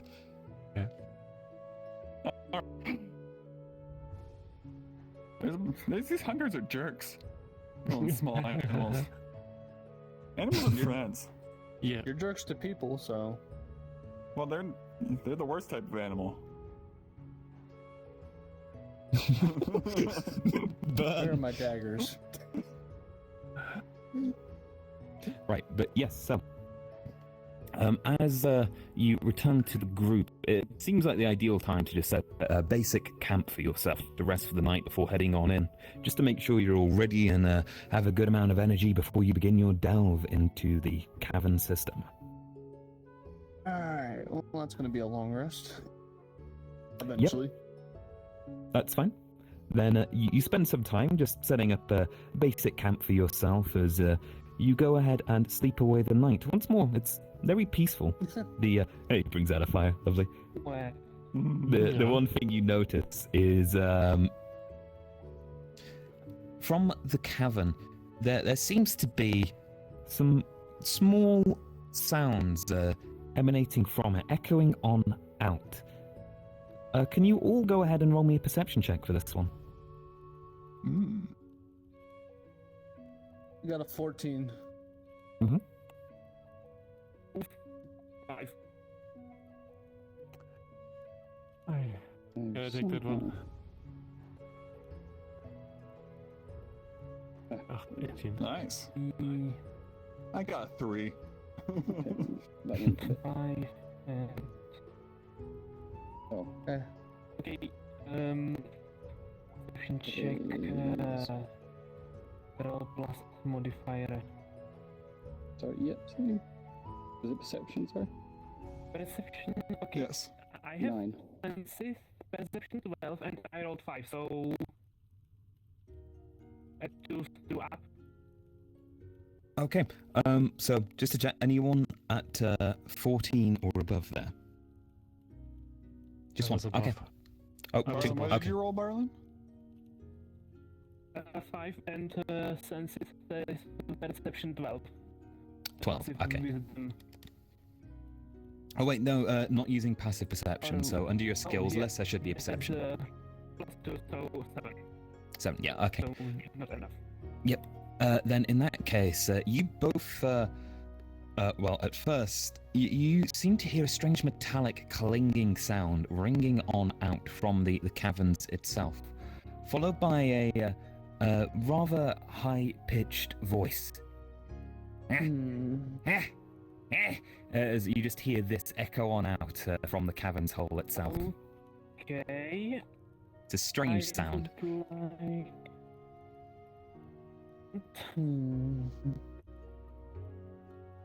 Like to use divine sense to check for evil. Yeah, if you use divine sense, give me just a second. I don't know if the range would actually head up to the cavern, but for the sake of the one shot, we'll just go ahead with it. What you're able to detect is there definitely doesn't seem to be evil within there, per se, from the cavern's entrance, as it were, but you do definitely get a slight hint of something strange, almost archaic celestial energy, if anything, that's coming from the cavern itself. It's very faint, though. I hone in on that because I am an Azamar. Yep. Do I make a separate check for that? Yeah, give me an Arcana check for that one. I got a 8. An 8. Then as you hone in on it, the one thing you can sense is the energy itself seems to be very primordial, ancient even. I'm gonna hold on to this knowledge. The one thing you're definitely able to tell is that didn't belong to the sound that you heard. Whatever that was that you heard beforehand was not tied to it at all. I will keep this under thought. Yep. I will not inform them yet. Okay.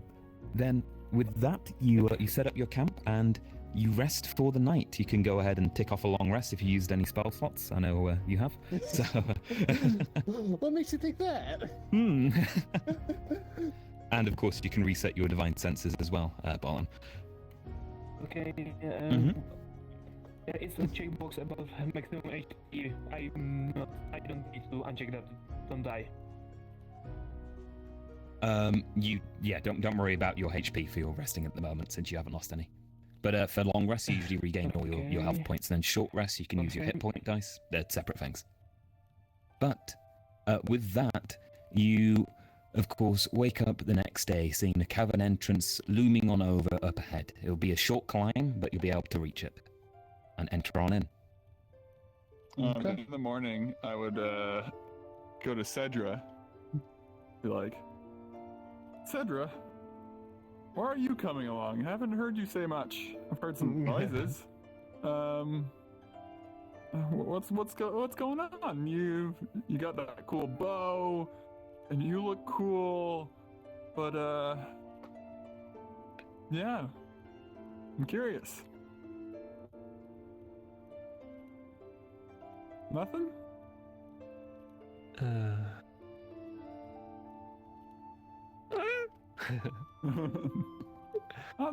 That's okay. You don't have to talk if you don't want to.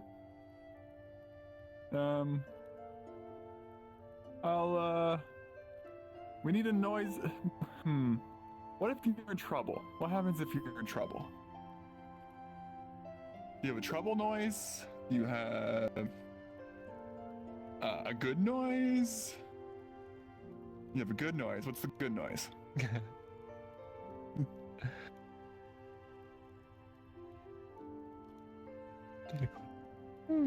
Oh. It's a wonderful noise. All right, good to know. I didn't want to. Yeah. Yeah. You see noddings and just some words like not much words. Mm-hmm. Yeah. Well, that's okay. I like when the actions do the talking. And I hold up my maul. Yeah. Okay. Good to know. I'm glad you're along. Shall we have a discussion about the noises from the cave in the evening? Yeah, you're more than welcome to if you want to talk about them as much as you want. You can go ahead with that. Some didn't You would hear actually be able or to didn't mimic it realize. exactly as a Kenku. Yeah. Yeah. Exactly. But So, it was. so you it make was a like, noise? It was like. What was it? A wording? Was it talking, or was it just? It was like something almost the thing you could probably compare it to is something drawing up phlegm as if it was allergic to something. Sounded like a smallish being, you think? Yeah. So only those two and me did hear it? Yeah, me and you heard it. Yep. Okay. So And I have felt something subtle. So as we are in the morning all awake, I approach you and I just mimic exactly that sound from the evening. I do a and I do a say, history like, check. You I am a can scholar. do. Yes, that's fine. Perhaps you've read up beforehand on 14 on my this might history go on to check. be. 14. You remember reading in text before that the interesting thing is those noises belong to one of two things. In fact, in a book you very recently read, it went on about the similarities between kobolds and goblins, and sometimes they're the sounds that they make in order to draw out allergic substances. So you could assume it might be one of those two species. So, I just Would saw I have everyone. any experience with that as in mountains, caves, that sort of thing?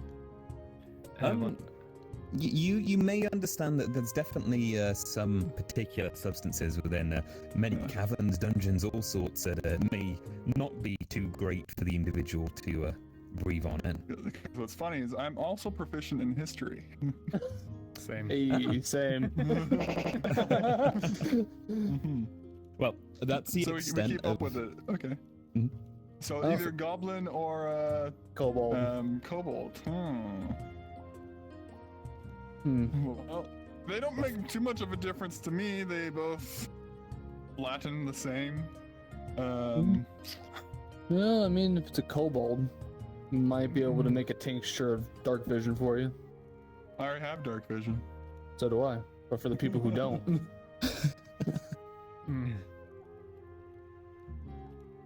I'm impressed you can make that same sound, Cedra.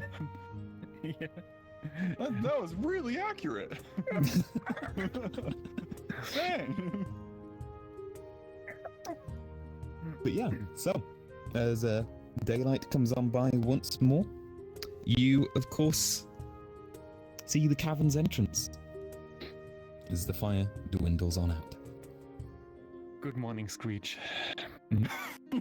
So, are you ready to climb and enter? Or are there any preparations you'd like to do beforehand? I'll just I keep eat something. light on my hand. Yep, you keep the light on your hand ready. That's fine. Same here. Then, in that case, you make your way on up. And I'm going to pull out a new map now. So, what I'm going to get you all to do is just kind of turn to face the other way for a moment. Okay. Okay, right. So, this one's going to be off the table to give you reference. It's larger than the table. So, what I'm going to do is change our skybox here Oh, nice. and Very nice. bring on Yeah, up it's so dark. the map as well. It's And like si- my soul. You've got Who needs yourself a torches? light. What we're going to do is I'm just going to bring out a nice lantern for the time being for those of you who wanted to, use a torch. If you've got anything else for light sources you want to use, you're free to bring them out. That's absolutely fine. Spawn it from your inventory. And let's just load in this map. Chris, if you want to set the stream to be right back for just a moment as well.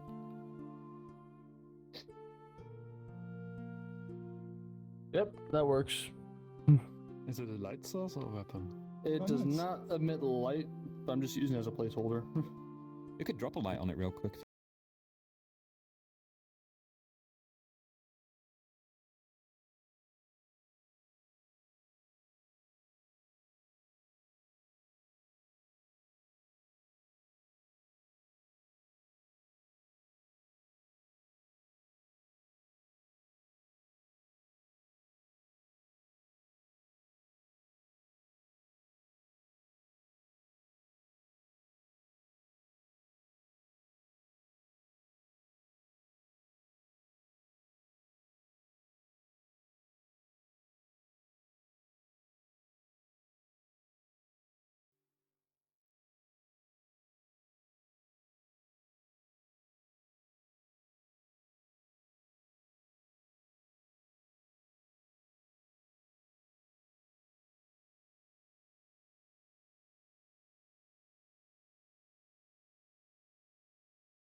You're pretty brave, right, Barlin? Yeah. You go smite some evil, right? How about you lead the way? Moment. No worries. Oh. Okay. You have a face on. Yes, he has a face. And when you put your hand near him, he has eyebrows. Cannot grab the light. Well, I would go first, but I'm very squishy, so I'm more of a background. Squishy to you. To see what evil will await it. No, damn, that's a touch spell. Oh, actually, no, I can meta magic that into a distance spell. How far can we look? How far can we see? You can see as far as your light shows right now. So you can see to around about where you're positioning yourself as a character with your light source is exactly where you can see. You might want to move that a little bit further back there, Emperor, just for reference. Even with dark vision, the most you could see is perhaps, of course, from where you are to these crystals here. These tiny green things. So using your own vision, essentially, as it stands, is the way to go in this particular case. I mean, I could touch an object, cantrip light, and we could throw it there. Yeah, sure. So if you were to throw down a light, I mean, the easiest way to do that generally is just to drag a light, honestly. So if I was just to whoosh, and you were to throw one down. God, this is a weak light. Yeah, Make it a big candle. It sucks light down there. I like that. Big candles. There you go. But yeah, you're able to throw a light and see some minor things in distance. Of course, is that dancing lights or is it just a light cantrip? It's a light It's cantrip. a light cantrip for me. I think, yeah, it's fine to throw anyway. It's all good. But yeah. Like do a my- rock. The cantrip's a touch, but I can meta magic mine into a distance. Mm-hmm. Distance spell. You can cast a spell that has a range of 5 feet or greater. You can spend 1 sorcery point to double the range. Never mind. That's a different spell. Never mind. Okay. I'm crazy. Yeah, Well- I mean, I have a light cantrip.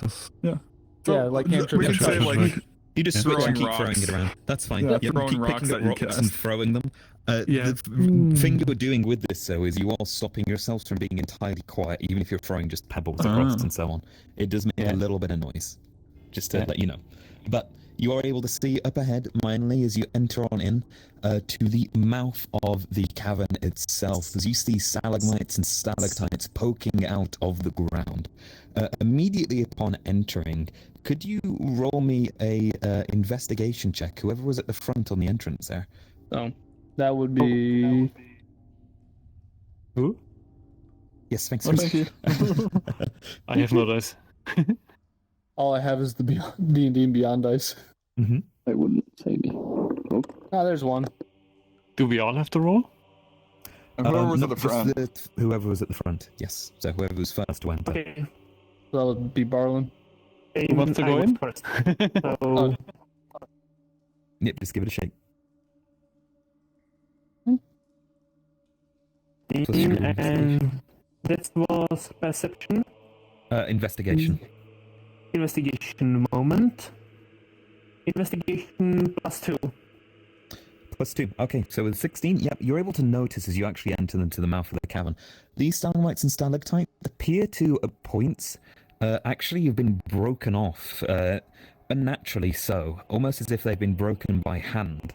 It's what you do notice, just upon an initial glance. And of course, as well, you do notice there are several spider webs coating the environment. That wasn't clear enough. Oh yeah.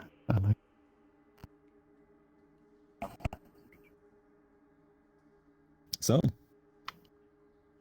you pushed on in?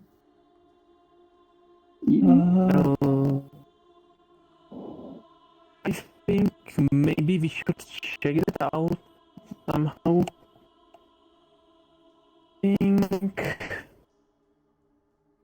I think I might use Divine Sense again. Yeah, sure. So, being within the mouth of the cavern itself now, one moment, using your divine sense, let me check something. Okay. From your current position, you are able to detect there is again this celestial energy within the cavern itself, very ancient, old, whatever it is. It's not that of your god. It feels like something very different. That's all you get from the cavern itself. It's almost as if it's coming from the walls. Yeah. The particular areas you notice it coming through from strongest, though, is directly in front of you, particularly from the crystals up ahead that seem to be spurting out of the cavern. I don't kind of like it. It's suspicious.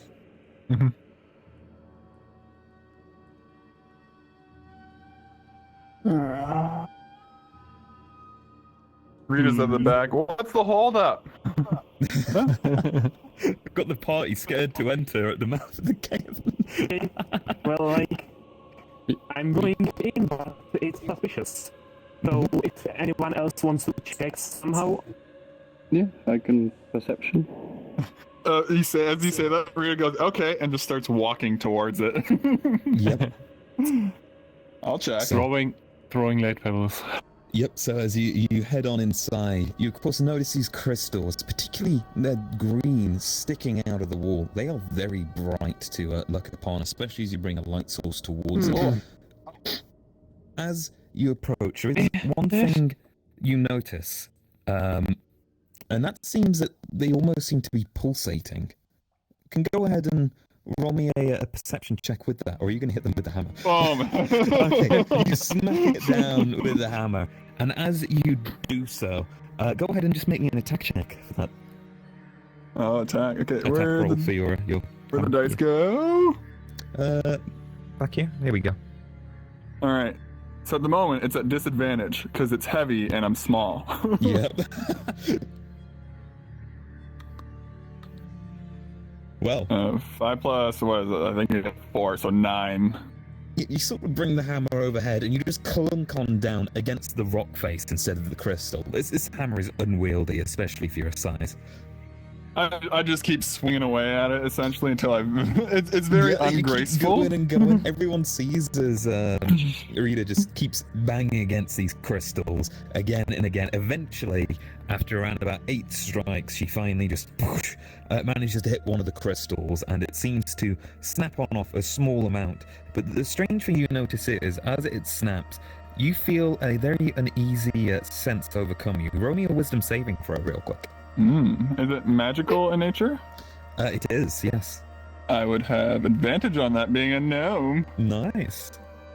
I like being a gnome. Oh, I'm glad. Wisdom, I'm not that wise. -1, 8. Oh dear. Okay, you are somehow just immediately frightened of the cavern up ahead. Like, everything about this place, upon smacking away the crystal, it seems to drive deep fear into your heart. I turn and be like, this is a terrible place. I have no idea why we're here. I do not like it. I do not like crystals. I do not like uncapped caves. Where's the carving? Where's the stone archways? This is yeah. Thought I had some. And then Rita will be like, Barlow, you're brave again. I'm just telling. Yeah, I'm brave, but I don't think it's wise to touch those crystals. If the divine sense told me it's celestial energy, I would assume that came from these crystals. So I would be careful about them. Oh yeah, no, I totally agree. It's a very bad idea to touch the crystals. Don't touch the crystals.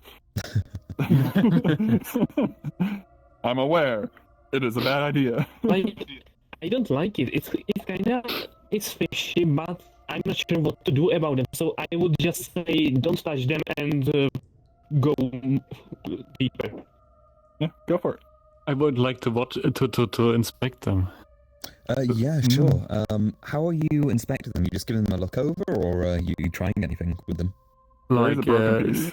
Trying to I would like to look how they appear, how they glow. Try to remember if there was something in the past or something. What, please? Yeah, give me an investigation check for that one. investigation. I have 4 and have no dice at the moment. Up there. There it is. Make it longer. Yeah.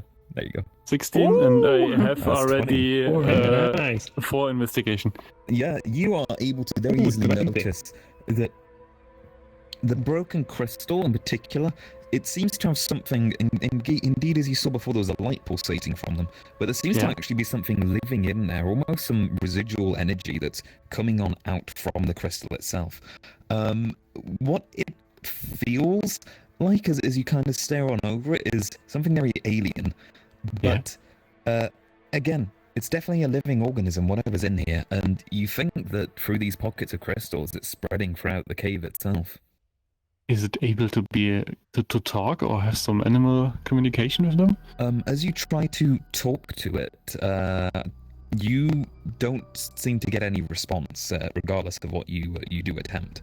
But again, it seems to be completely unaware of what's happening to it. That's the one thing you do notice. Aside from the fact that perhaps your gnome friend here is very scared upon breaking it, so you think touching it might not be a wise idea.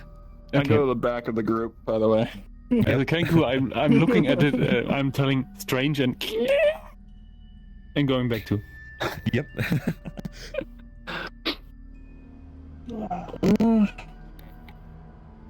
Think we should keep distance Oh, you're the best. from any crystals we see Thank in you.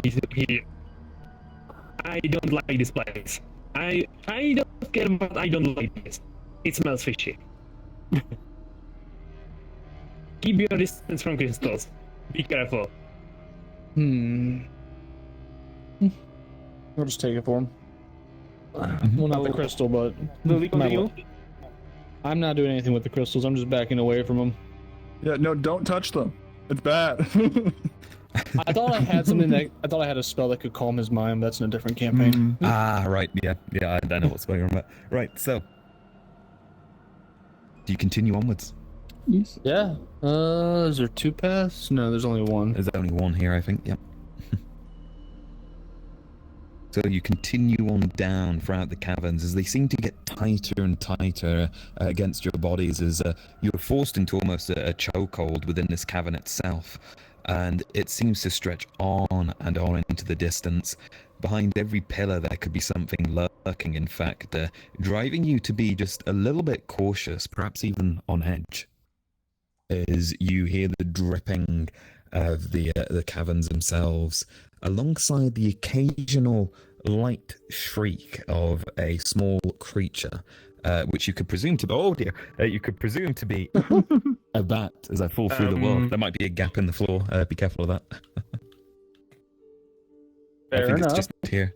Yep, just hop on over if you end up in it. Somewhere there. If I remember, we said something about poisonous substances in air, so if you feel dizzy or something, yell. Yep. So the paladin warns everyone to be careful of their state. And as you continue onwards throughout these caverns, you notice there seems to be a break up ahead where there's 3 different pathways you can take. Cool. Okay, definitely I would say that going disbanding the group and going some people each other way is bad, because what would happen? Someone could die. I want to would investigate. say do not go alone. So even small groups kinda seems like a bad idea. Like there is some weird energy. I don't like this place. It turns on all the red. So like I would be really careful. I want to investigate the ground to see if I see any marks. Yeah, sure. So go ahead and give me an investigation check for that one. 16. 16. You notice, in particular, as you look around, there seems to be some scurrying marks at all 3 of the pathways, in fact, but less so in one particular direction, which is... sorry, have to give me a sec. I just want to double check I'm showing the right direction here. Fair enough. Sure, you can't just like pretend it's the right path. Like it's literally a path. Yep. Interesting. And that is the left side seems to have less marks. All right. Hey guys, there's less marks on the ground over here. Do you know what made them? Do we know how they look? History Yeah. check on the marks. Yeah, go for it. Inspecting them. Sure, if you're inspecting, give me a survival check on your end for checking the marks, and you can go ahead and do a history with your scholar. Got Survival? an 8. 8, okay. You have no idea, and I yeah, have no idea. survival. Wait, did you give me a survival check, Ardis? How? No, sorry, I was replying to Skelly's roll beforehand. I have survival +1. But no dice. Sure, just give me a roll for it then. We need a dice. Where's the dice gone? I brought the dice with you, but it's gone. Oh, here it is. Oh, it's right there. Where? Oh, there. I lost it. Is it? It's a 6. Really? That looks like That's, an well, 8. it's a 5. Oh. Yeah, we've got a weird thing with our font. The S and the 5 look the same, and it's confused for an 8 Yeah. sometimes. So 6. Yeah. Yep, so with a 6, you, again, you're unable to tell what these belong to, but the thing you both can definitely tell looking around at these marks is this way's marks look a little different from the ones to the north and to the east. Hmm. They You're all not look sure equally terrifying. Do I know if they're? But did I see if they were claw marks or just like normal like goblin marks? They, in particular, you can't really tell. Okay. Honestly, they seem to be scurrying marks all over the place. They seem to tread over each other again and again, but the same could be said for the other areas too. Okay, so we don't know if they are artificial or made by something. So, Essentially. So primal. So Rita points to the one with the least marks, like, I like that one with less this scary has least things. marks. What is the difference? be careful. You can be deceived. There could be something really bad in there. Yeah. Shall I sneak scout ahead in that one? It wouldn't be bad to have 2 people scout. It wouldn't, but if there are 2, one gets in a pickle. The second one has to run here. We can You just know, pick I one. could try something, but it may make us all deaf. I don't like What's the loud advantage? noises in a scary cave. And the music is If good. If anyone knows silence, I highly recommend casting it. But then we can't hear anything coming towards us. Not immediately. We'd have to disband the spell after I do my thing. Is it possible to sneak in and look or something? You could, you could roll some stealth checks if you want to scout on ahead Do it, and do go it. and have a walkthrough, and I'll follow along with you, and we'll abandon the others in the central area. Just like my parents. No. Rita literally Alright, so- chants, do it, do Sorry, it. Was that a stealth check you rolled? Yeah. Yep. Plus 6, so Okay, it's 24. It's a good roll. Yep. Okay. And Audis, did you want to roll as well? Yep. 14 Ooh. Bunch of good plus rolls. 4, so 18. 18. Those are Nice. good rolls. Cool. All right. So. And I have a special Oh. trait for that. But I yeah. think I'm going to, because I'm the brave here. Did you want to go along while they scout? You'd Okay. have to roll a stealth check to go along with them, or you could follow from further behind. I love it. So and myself. you'd actually roll with Plus disadvantage one. as well with your half plate. Don't worry though, you've got a 3, so I'll take that. So as you start walking on forward, you just start clunking behind the 2 bird folk. You of course hear him as you stealthily, masterfully go on ahead. Do you react at all to his clunky sounds? maybe a light gesture to keep distance. Barlan's just so loud. What could I do? Armor on me. What could happen? There we go. I dimmed my light. Oh, nice. I guess if Leonidas goes slightly more ahead I didn't realize it Oh, Yeah, glowed. sure. on the We are side. more ahead. I was Yeah. like, oh. Then you take a bit further distance away. So if you just want to come up to maybe about here for distance for me, and then if you want to stay there, Emperor, and just keep it about that distance, that's fine. So- You know, So just for Balan is double back up. checking, you don't have a tinder box on you, do you? And like an audio And- distraction. I'd say no. Good. I feel like Rita You doesn't carry much continue else. moving on They don't forwards, seeing there is indeed a I'm gonna use opening my within the cavern. cantrip to douse your lantern. Okay. And of course, you're free to keep I grab scouting as one of far your as you like. torches. I don't have any torches. Are you not carrying them at all? No, Without I've been it. using a light cantrip, There seems and I to be a douse timing. that because Yep. I have dark vision. Alright. I You're have free light. to continue as you see I'll go, well, that was stupid. more crystals that seem I to heard right. overtake the landscape itself. Yeah. Remember, no touching crystals. No licking, no touching, nothing. You hear in the background the the paladin seems to be very adamant on his rolls. Don't worry about sinking into the stairs, by the way. We know there's an issue there. I was just thinking, can I eat the crystals? Is that? You want to lick them or what? No. Lick's not allowed, but eating. Oh, without it. That licking was a joke.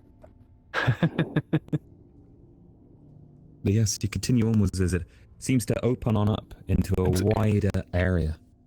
It's quite far. At some point, I would like to get the others back. Yep, sure. Then in that case, as Okay, you reach here, you realize this is going to keep going on. Yeah. That's for sure.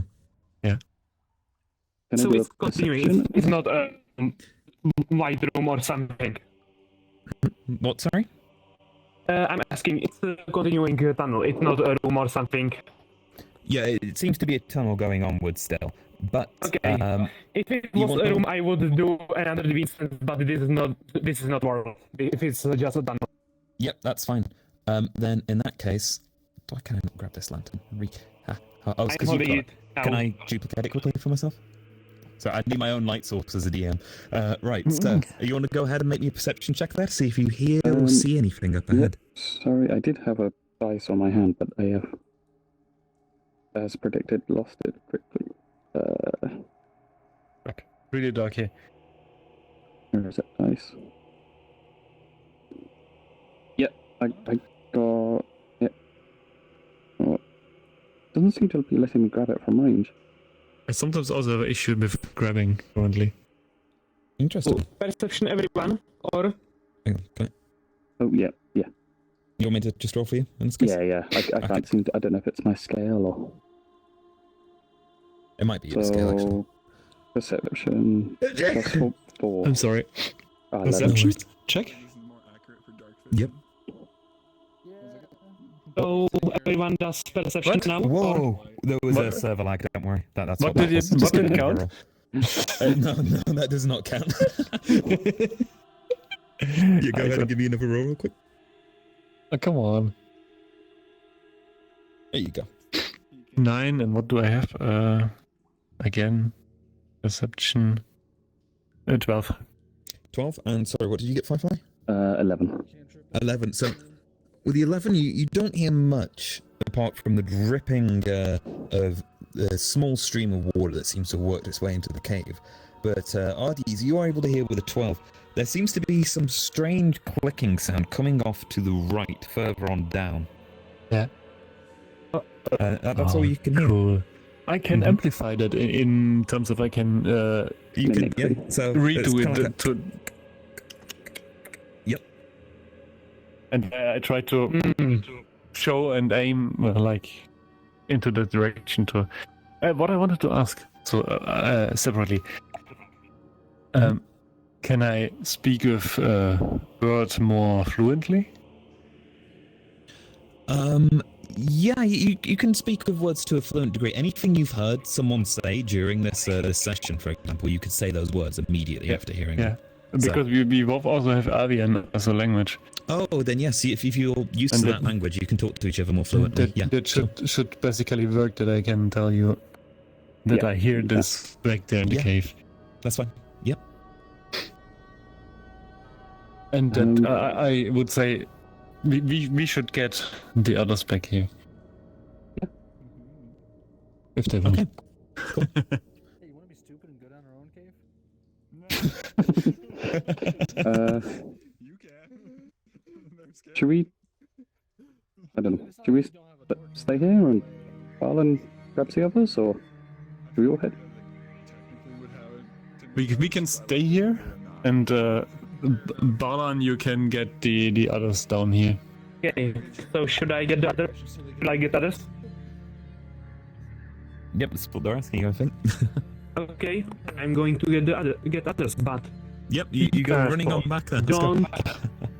don't do anything dumb. I died. I like how they said, don't do anything dumb, yet I've quenched your light. Yep. Oh god, it's dark here. Yeah, So I used my spell to quench his light and then put out my light cantrip. Just you to be a see dick to as the gnome. Balan, the Dragonborn Paladin, comes running on back towards you, holding his light in hand. What's up? Okay, they said I should get you. Sounds good to me. What's over there? I think they found some interesting noises. Not sure if it's bad or not, but it's some clicking. The tunnel. Okay. We'll come. Well, And I'll then come. there You are coming too? also information there are more of those nasty crystals all over the walls. I don't like that. Oh. But Alright. You know what? Fuck it. I think it's my Yeah. turn to touch him. As you see him run off. as I said before, And I don't pull into the click. light cantrip. Yep. I stay in the back. Hmm.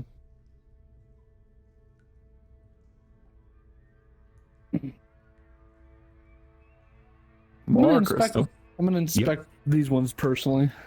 Yeah, sure. Go ahead and roll me a investigation check, unless you're doing anything in particular with them, in which case I'll call in a different roll. It will not be anything different. Why is my overlay not working? Fine, whatever. Investigation. A 15. 15. As you look over the crystals, you notice there doesn't seem to be anything else out of the ordinary from staring on over, compared to what has been noticed before. But the key thing is that indeed these are all pulsating, and what you do notice is they all seem to pulsate separately, each cluster, as you look at the group behind you, like they're separate living organisms. I drop a small bit of acid from my acid splash cantrip on them. Yep, sure. As you see, the acid seems to trickle on down to the crystal. It seems to slowly dissolve on through, breaking off a small chunk as it breaks to hit the ground. I will pick up that chunk. Yep, as you lift up that chunk into your hand, roll me a wisdom saving throw, please. Wisdom. Oh, yeah, wisdom's its own stat. Ooh, I have a +1 wisdom. I got a 7. You too are filled with an impending sense of dread upon breaking apart one of these crystals, almost as something taboo has happened. You are frightened of the crystals, as it were, right now. I quickly put it back and cast Mend on it. Yep, you do that, but it doesn't seem to help with the situation. I go, what do you do? I told you not to touch the crystals. What? Why are you touching the crystals? Curiosity. It may have Okay. killed the cat, but satisfaction brought it back. But not in this scenario. I cast Cure Wounds on it. Yes, cure wounds on the crystal. Okay. Out of pure fear. All right, sure, that's fine. Take an inspiration for that as well, sure. Okay, I eyeball those two and be like, this is not happening. Does the Cure Wounds work? So yeah, you cure wounds. You can go ahead and roll the dice for how much it heals it for. I'll take note. Yeah, and you see as there's a Dragonborn Paladin behind you, very particularly upset with you right now. I rolled I got a 5 on the heel. Oh no. Oh, come on. You think the crystal might forgive you. You're unsure, but it's best not to mess with them anymore. I go my separate way from it. Yep. And you Alright, continue on down, regrouping. I will let them know what just happened. So guys, I broke a crystal off with some acid. Mending didn't work on it, but Cure Wounds did. So these things are indefinitely living. If only somebody had told you not to touch the crystals already, huh? But whoever listens to a gnome. Literally anyone smarter than you. They're scary, I told you. That's too That's far. when you mess with stuff that's not holy. That's what you You get. look up at the roots. Yep. So, as you look on up, again, I know you can see a night sky. Don't worry, it's just because I didn't cover it with a cap. Yeah. you do see that it gets almost pitch black up above the roots, but there does seem to be something growing on out. The roots themselves appear to be dead at first glance, but go ahead and give me a nature check for that one. All of us? Yes, that one. Oh boy. You are sure that these it's plants still are alive, five. and a nat 1, unfortunately, even with a 5, so a natural 1 is a critical fail in my book. So, yeah, as you look on up, you swear these roots are alive, and they're growing out. You're quite afraid, actually. You think they might come striking towards you, even grabbing you and pulling you away from the group. You think it's best to just keep your vision away from these roots at all times from now on. Okay. I rolled a Okay. 16. A 16? As you look on up at the roots themselves and try to identify them, they definitely seem to be bramble of some kind, but you don't actually know how to identify these. You don't think you've ever seen these in any books or anything on herbalism before that you may have read, or you've never encountered them out in the wilderness. Just like those crystals, we Aw, should be damn. scared of those. Yeah, this is kind of depressing. Okay. So, I don't accidentally touch. double clicked. I got a natural 1 and then a modified 20. Aw. Well, the natural one, you two con up. first. My god, those are some scary roots. You can swear they're going to twist on down and strangle you at some point if you don't move on from them now. They remind me of my mother. God. Okay, moment. I would like to know, did Yep. I already saw something like this root? Sorry. With history, you can go ahead and give me a history check if you want. For that. Okay, +4, let me roll that for intelligence. Where is the dice? Good question. But, Oh, there it is. Where does... yeah, I will just use this one. I will just use this one. I try to use the web one. Too close. There you go. Okay, 12 Mm-hmm. Plus. +4. Right, a 16. So, with a history check, you can recall once reading about in one of your god's texts, actually, that there was once a parable on an ancient kingdom that seemed to have fallen from an overgrowth of roots that just happened to look like this. You're unsure if it's anything akin to them, but certainly it comes to mind of an old kingdom that seemed to have become overgrown with time and faded into obscurity as the roots overtook it.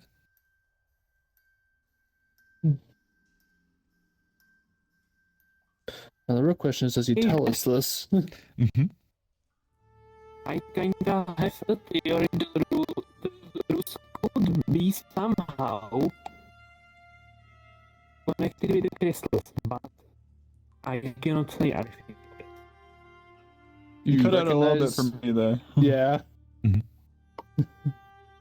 What did you say? Could you repeat that? I feel like the roots might be somehow connected to the crystals, maybe. Because like What?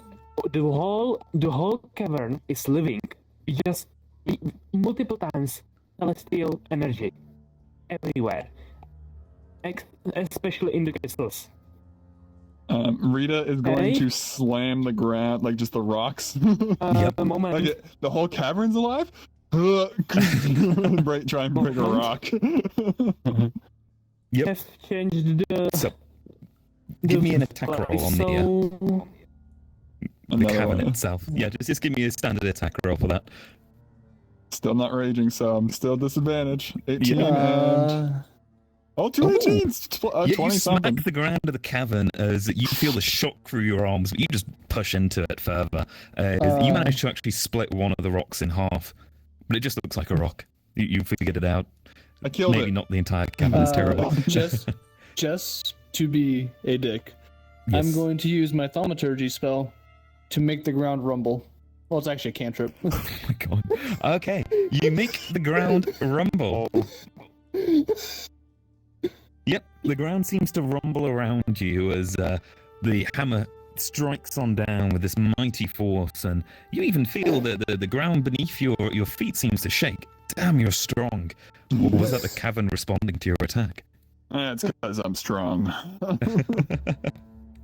Maybe. Okay, so you got no response. Well, Barlin the Thinking Brave. Yes. You wanna keep going and not touch Yeah. roots or crystals? Crystals. I should I probably. was just thinking if I was just thinking if I should do the divine sense, but I'm not sure if the root could do anything. It's fine. Let's just go. Yeah. I don't like being I here. would go. I would go. probably should also further. mention that rumbling lasts for a minute. Oh, the rumbling continues onwards then, and it's just very scary.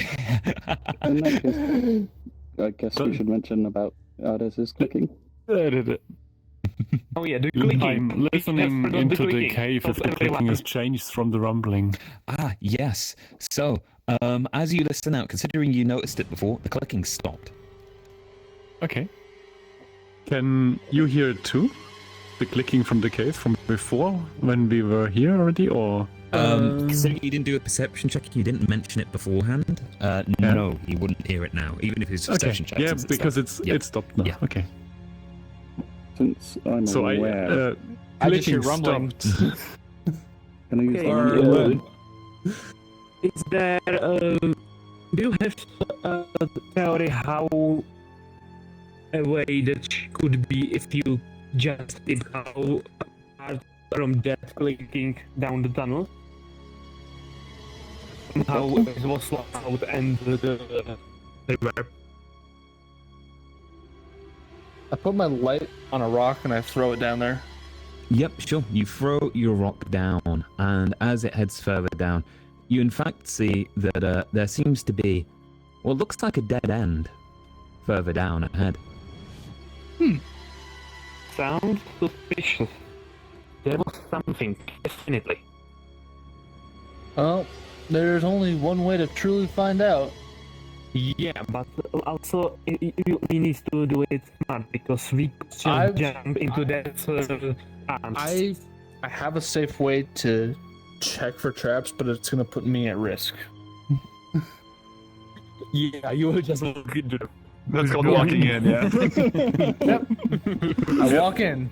You head on You're up ahead. scared, You see, though. it's not in fact a dead end. There is actually a turning within the cavern that you didn't notice as you threw down the light. Hey guys, let's throw the goblin down the hole over here.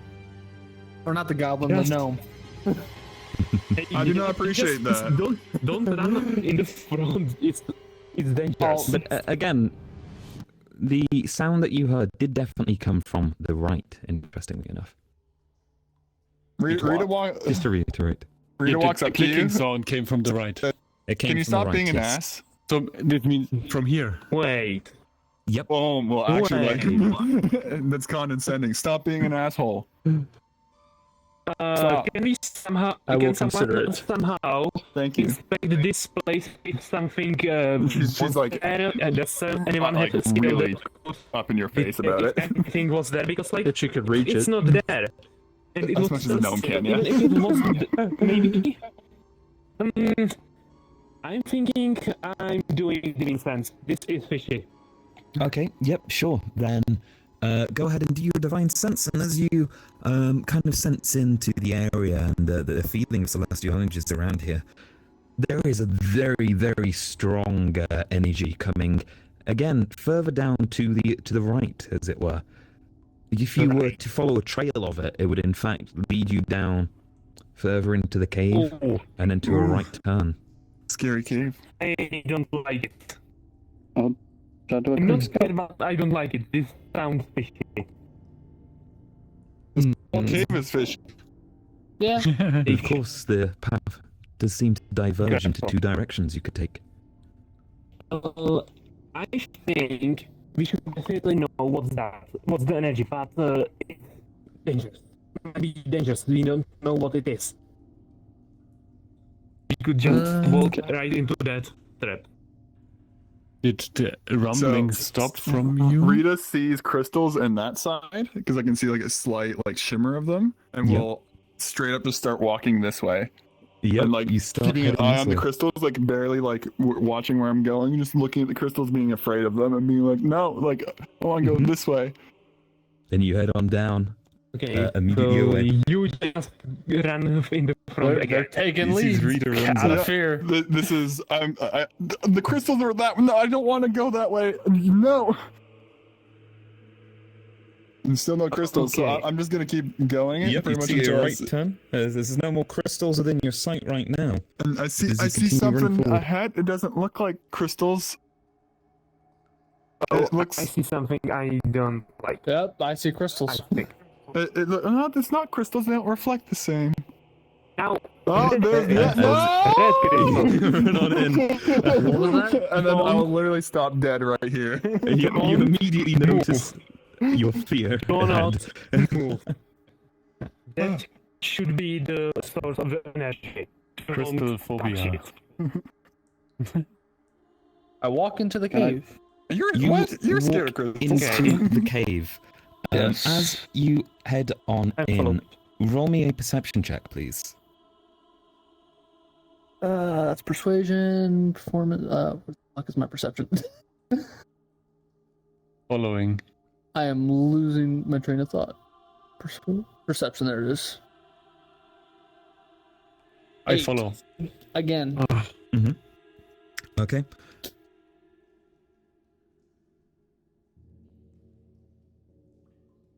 And 17. 17. Okay. That's what I And almost had. well, as you continue on inwards, I guess as you step on in, Barlin, would you like to give me a roll as well for perception, as well as Okay. the Twilight too? Perception moment. I have to find it. I have opened the action that moment. What was there? 18? 18. Okay. Good. Cool. Okay, I have perception +2, but I'm not sure what was on the dice before they took it. 12. Oh, I don't know if you was it a 12 before? Yeah, it was a reroll it. 12. Okay. Oh, never mind. Yeah, then 14. So 40.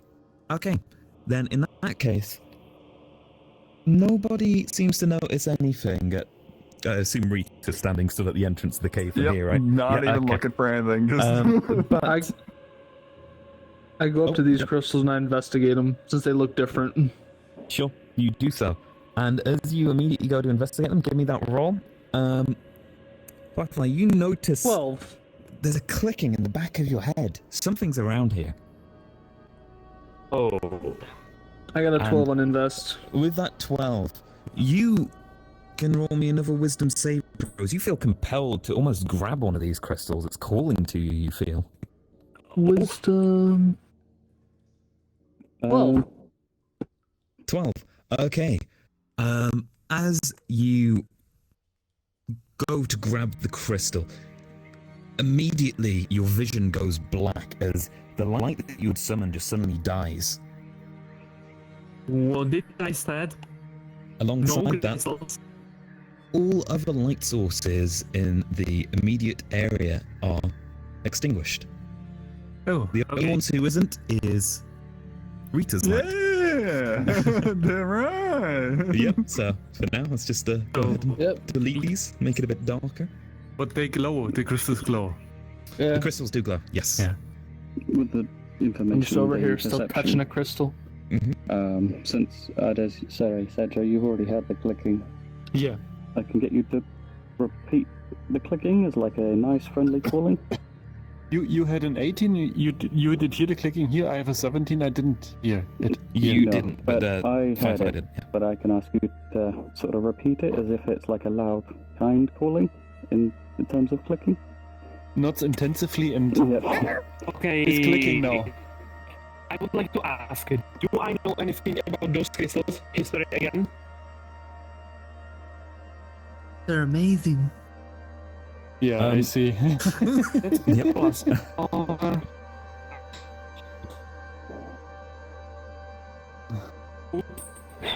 that's 8.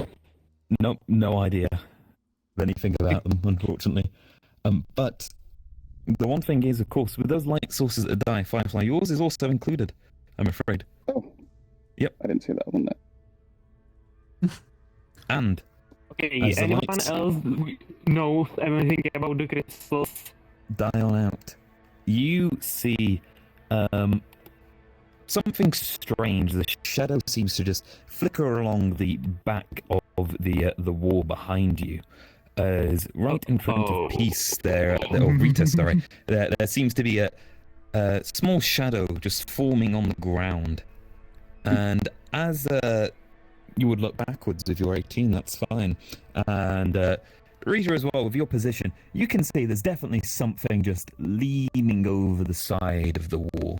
As you see a large insectoid creature crawl on down, clicking towards you all. And So I'm behind it essentially, like it's. you are behind it, yep. And I'm just going to spawn it in. Oh yeah, let's see where it is. And then Rita has ideas.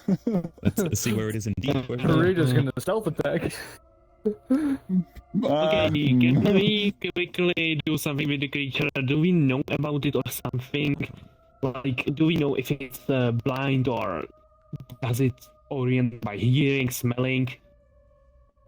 Ooh, I mean, if I can get away from these crystals, I know a way to throw it off if it's by smell. Eat them. Yeah, things we don't know because it's ambushing us. Yeah, we gonna find out. Ambushing all of you. It's not ambushing me. Yeah, you can wipe its ass if you want. Oh, I'm probably going to. And this is out of character because don't talk like this. Is that thing spawning? It is, surely. One moment. Yeah. Do-do-do. Are you okay with the crystals here? Yeah. Yeah, these You crystals, they're amazing. Fucking You like them? Yeah. I would like to pull you away from there. I see anything about touching those. Didn't die. pretty shiny. I like to pull you away from there. Probably wait until the creature spawns, Yeah. because I'm pretty sure we're about to have to roll for initiative.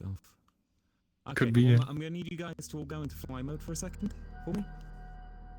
I am now flying. Oh I'm going god. to do a quick troubleshooting thing. This Yeah, will fix fly the issue. mode. Okay, fly mode. Alright, the map's going to disappear for a second. Don't worry about it. 1. Oh, I was not flying. It's okay. Wait. And I've just got to respawn the map.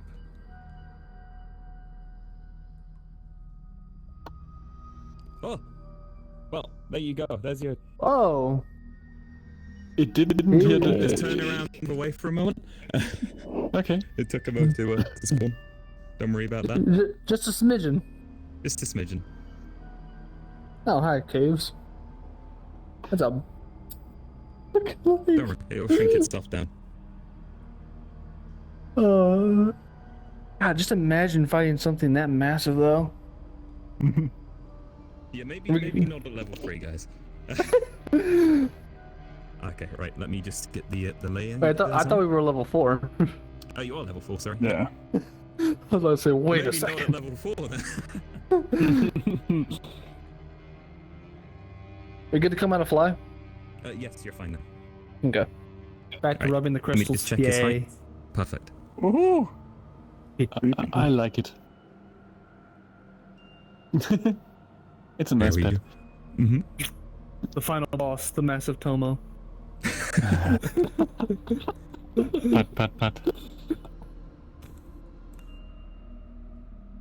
The final All right. boss is the over deity, Tomo. Chris, there should be a larger version of the grid, by the way, I think, or it might only be in the other world. I'm unsure. You can just do that, that works too. Okay, right, so. It's calling the spider's head. Hang on, yeah, there you go. Good enough. Right. So, as the spider drops on down behind you, it immediately, Rita just sees the backside of a creature glowing red almost, as if covered by the dust from these crystals themselves.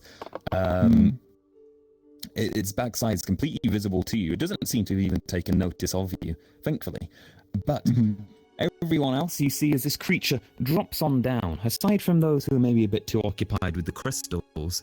But thankfully, one of you had the decency to notice it clicking on in, so you can inform the others ahead of time. And we had been talking about exactly. discussing, and yeah. Since would it still have been crawling down as I look around?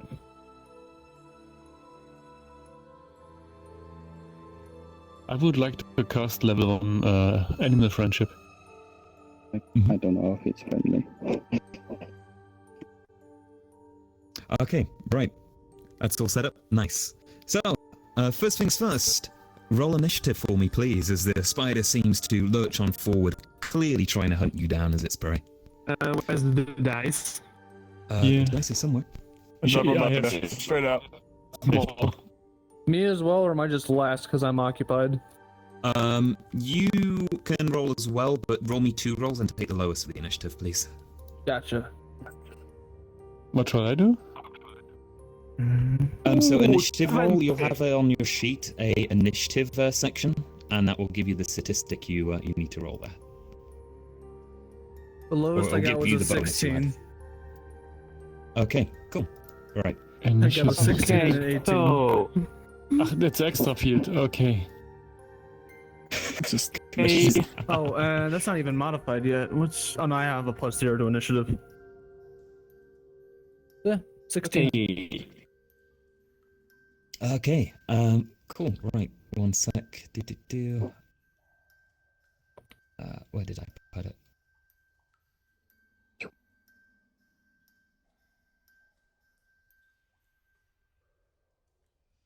I could do with a list real quick, Chris, if you got anything on you, just to spawn on in real quick. Because getting the initiative table in here is not going to work that well.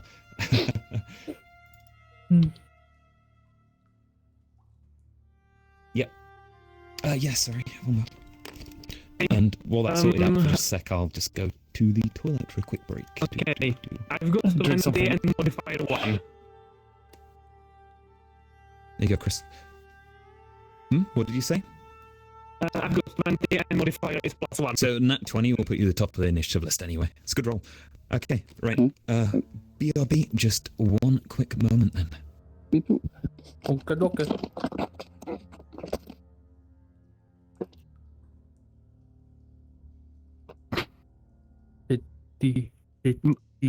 My treasure, yeah. Shiny. Yeah. Enjoy your crystals. I will. Oh, well, I give you some later. Hey.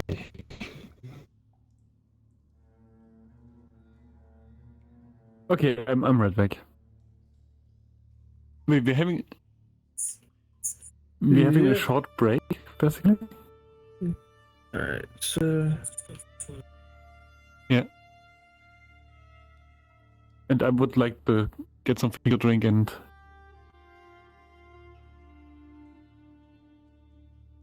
Oh. Okay. There you go. Oh, okay. Oh, whoops. Well, I gotta retype that now anyway, because I hit paste.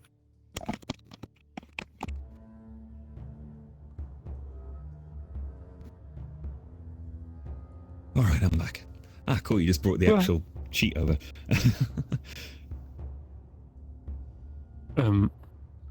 Firefly is also AFK. That's okay. And the cave entrance too. I had 6.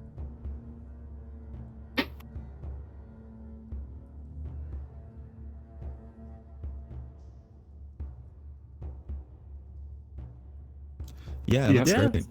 That is really creepy. I approve. Mm-hmm.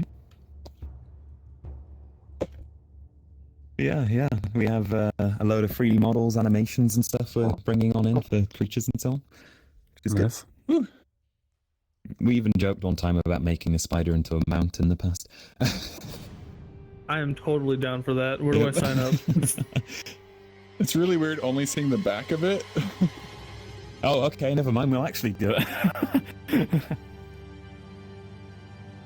Right, let's sort this out real quick. Whoosh. And my cursor does not like. Well, my overlay doesn't like D&D and Beyond wait, for some Bolin was reason. 20. So I got 20. Did you get a nat 20 or 20 in total? 20 total. And that was on Hypocrite. Yes. Yeah. Oh, Wait, hypocrite? Oh, On it was Rita. Hypocrite, sorry, my bad. I mean, I'll take it. It's Rita, yeah. I'm mixing up names now. It's okay though. The true moment when you learn people's characters is when you have the initiative list up, because you're constantly calling out the name. T.A. Chris. Yeah, T.A. Or Re, sure. Rita, T.A. Right, if I could just get a roll for Hypocrite then as well, if you want to. Oh, sorry, mine is not 9. Is it 9? Yeah. Okay. And we'll just add that to the end. There we go. So that's our initiative all set on up. So let's go ahead and start combat then, shall we? Let's switch the playlist. Boom. Boom.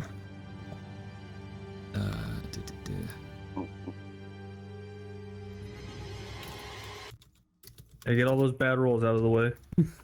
I'm trying. Oh, we got 3 20s in a row.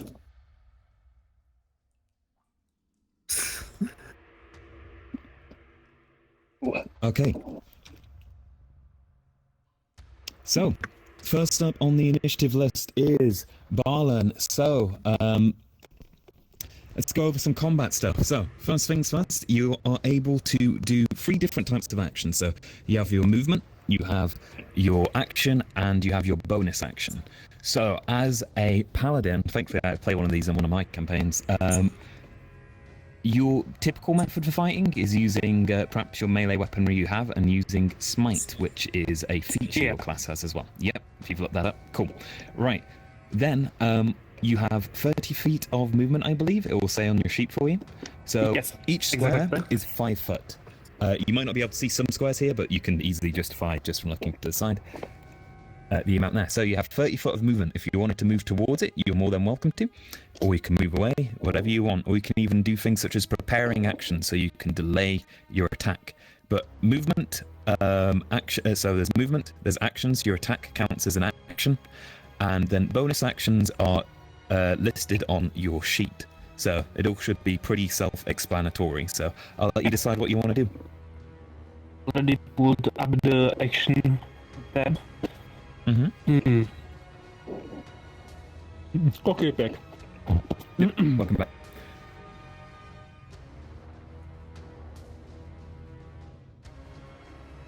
Okay. Yep. That's fine. Cool. Okay. You know, Okay, it sounds really good right now. Mm-hmm. Watch array.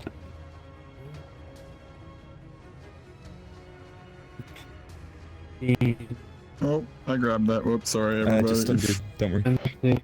What question? What does the initiative affect? So the initiative is your turn order, so you all take turns one by one. So first up is Barlan, then it's Rita, then it's a spider. You get the idea. Okay, yeah. Really, yeah. Enemy is counted the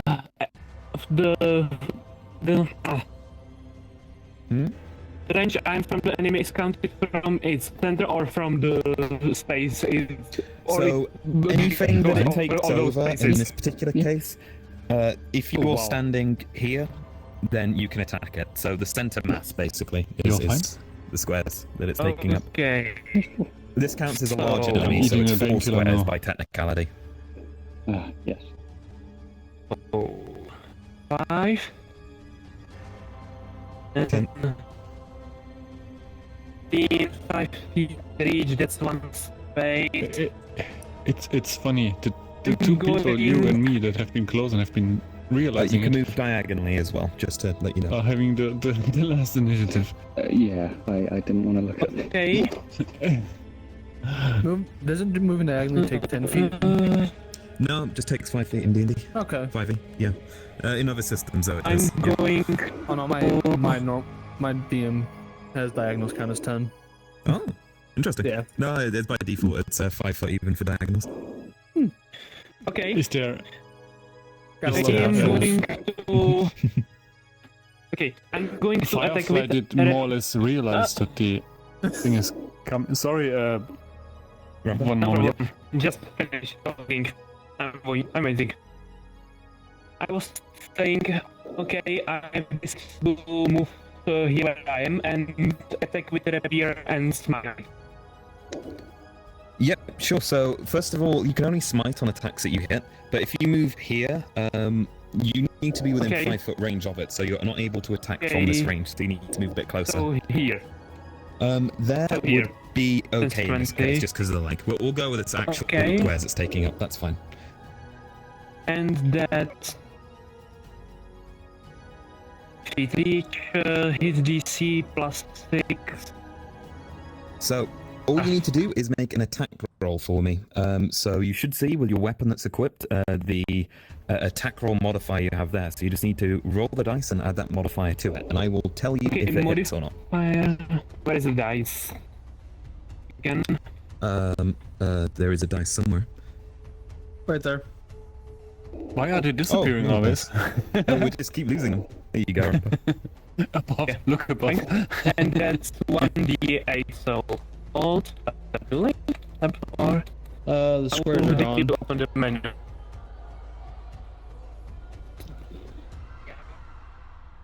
Yeah, you grabbed the. I didn't. Dice? No. You just want to check through your grabs real quick. Yeah, Rampa, moment. can you good. control Z for I'm me as too well? close. I was close. Moment. Yeah, control Z. Yep. Just keep going because I think you may have lifted the grid that we put down. Was I standing more or less here? I'm not sure. It's okay. Don't worry. I'll just pick it No, up. no, We've got it. the dice. Awesome. I will need 1d8 plus 4 and DC is plus 6. But I don't have dice. These dice can be altered. Mm-hmm. Here is the dice. How do you alter So- them? If you And so will before make you a- attack, first of all, hang on a moment. Yeah. So There you you're go. not rolling your damage. You need to roll your attack roll, which is always done with a D20, Okay, so and you put your D20, modifier on. Yep, and then your modifier. So it should be like The a plus modifier 4 or plus is 6. DC plus 6. Yes. So you want to Oh. roll that and add 6 to it for your attack. And I'm too close again.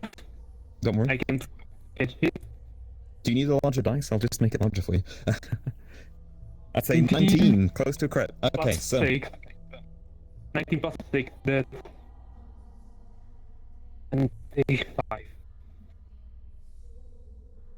that works, Chris. Okay, 25. Yep. So D8. 25 will hit. So as you come striking on in, what's your weapon? Is it a sword, a shield that you've got? Or... I've got rapier and I have a quick shield now. Yeah, so you got a rapier and a shield. So I'm taking with it.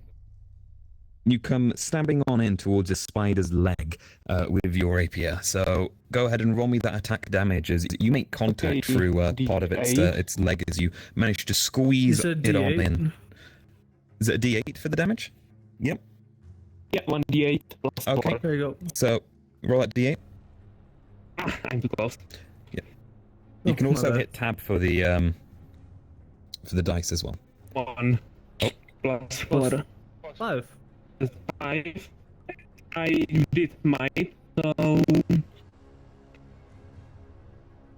One spell slot. Moment.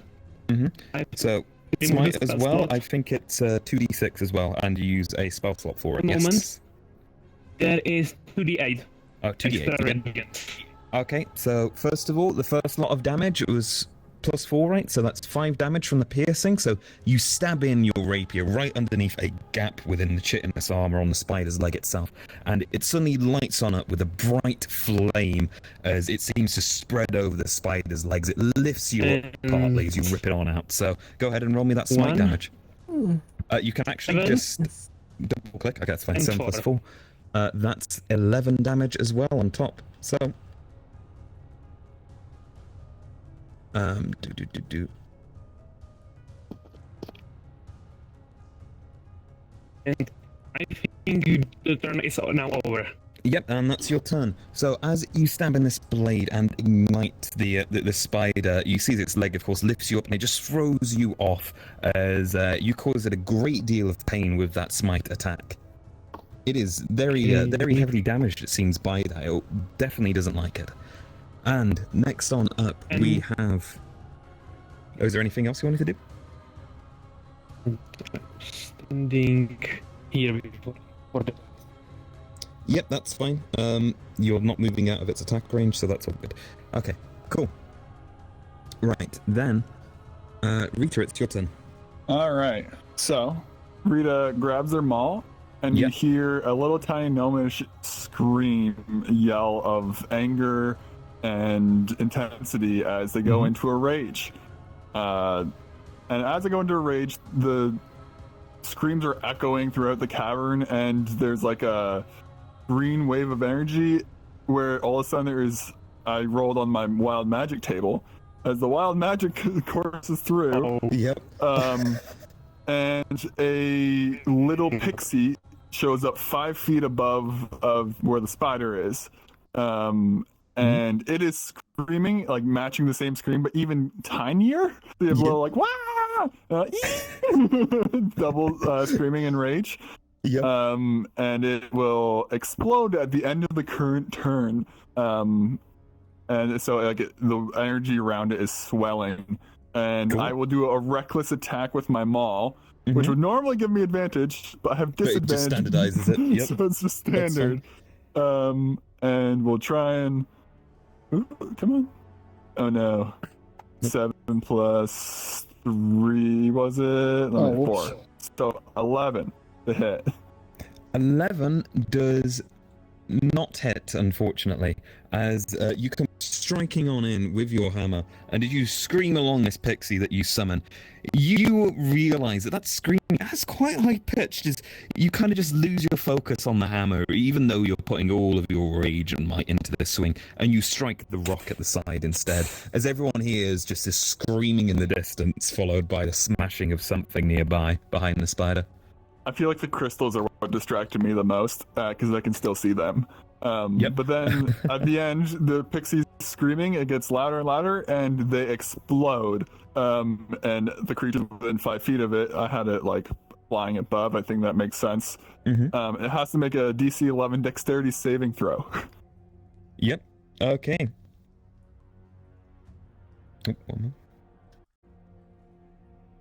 And it fails that saving throw.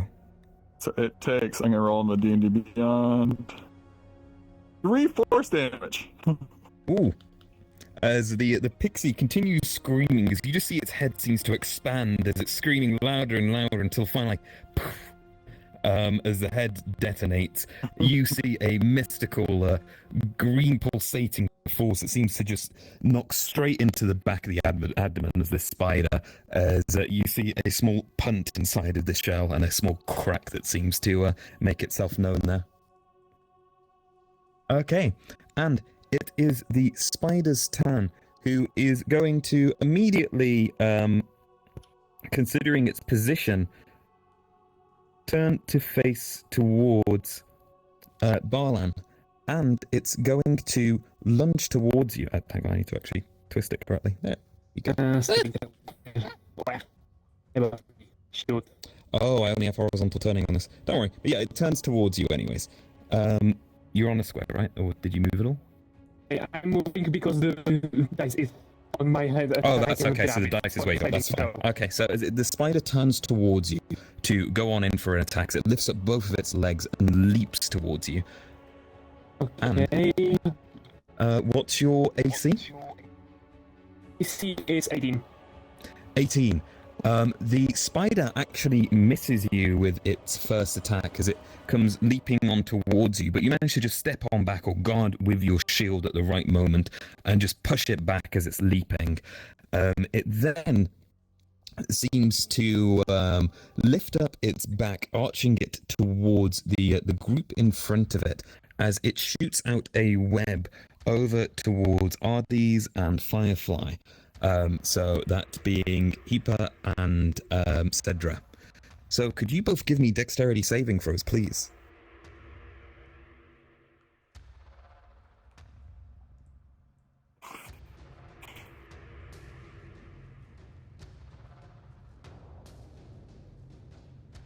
So what did you get, Firefly? Oh, you might be muted right now. Oh, Sorry, 15. 15? Yep, and 16 plus 2. yep, you are both able to move out of the way of the web as you just managed to cut yourselves free and move back just in time.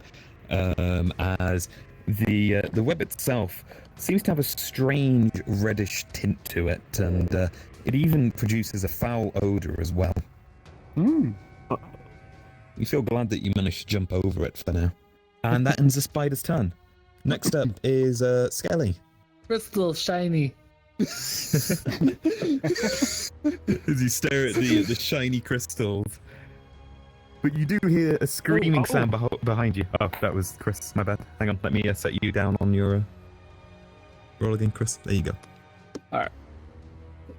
I'm not expecting to get grabbed. So yeah, what do you do? It's your turn. I'm assuming I have to not be addicted to these crystals right now. You can be if you want to choose to as a character. That's fine. If you'd like to. No, I'd rather get into the fight. Yep. Crystals anymore. I'm assuming I hear what's going on and I look behind Yes, me. you do hear indeed that there's several screams and sounds and clicking. You even hear, you think the sounds of something scraping against the shield at some point. Huh. Well, since it's big and ugly, let's see how it likes acid. Yep. So, cantrip of acid splash. Hurl a bubble that. It is in range. The attack save is 14. Okay. And is it a dexterity save? Yes. It, hang on, where is it again? I closed the tab, one more. Here we go. It, just doesn't make it, as, the acid manages to drop onto the side of it, as it seems to kind of try and sidestep, but its huge body mass isn't a hard target at all for you. Took 3 acid damage. 3 acid damage as it seems to burn onto the top of the spider's face. As you see, one of its eyes seems to go from being a beady black instead to a scorched kind of white color with brown elements postulating out of it as well. Intriguing. And I'm gonna move slightly over 15 feet to get Yep. further away from it. that's fine. And next up is Hypocrite. Yep. Yep. I guess I'll get about in melee range. Is that melee? And I have 2 daggers. I'm assuming I can attack with both on a swing. If you have dual wield, actually they're 2 daggers. Yes, you can make an offhand attack as well. Yes. Actions. Oh, yeah. It's yep. Thanks, Chris. Oh, okay. So give me the first attack roll. Is it with a D20? Yep. Plus your attack modifier. That's oof. I don't think that's gonna hit. As you strike with the first weapon, as you seem to just hit onto the leg itself, as it really doesn't seem to break through any the armored plating. It seems to have this insectoid chitin as it was. Really seems quite strong, but thankfully you've got a second dagger, so you go for a second stab. So go ahead and roll that for me. Not 20. Okay. So that's a critical hit. So we double your damage dice. So your standard damage on that dagger is a D4, correct? Sorry. Oh, 1d4 plus 2. Oh, that's proficiency. So 1d4. Yes. Sorry. Yeah. Okay. So roll me 2d4 then instead for that. And do you have damage modifiers offhand, Chris? I forget. Oh, okay. My bad. Ooh.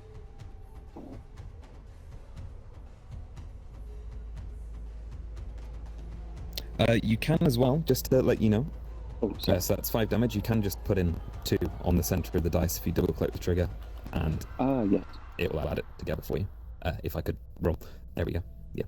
So with 5 damage, is you manage to pierce on in with the second dagger, and it seems to go deep into the legs of the spider itself.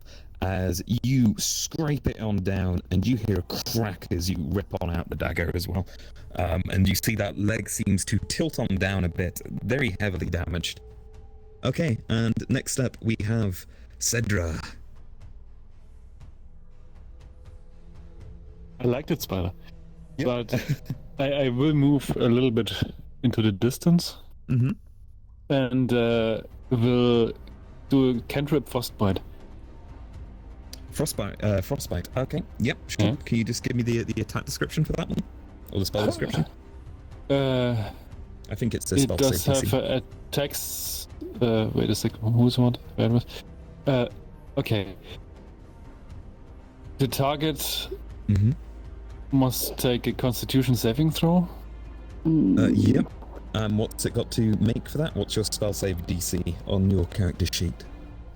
Or it should be next to the spell, I think, in D&D Beyond.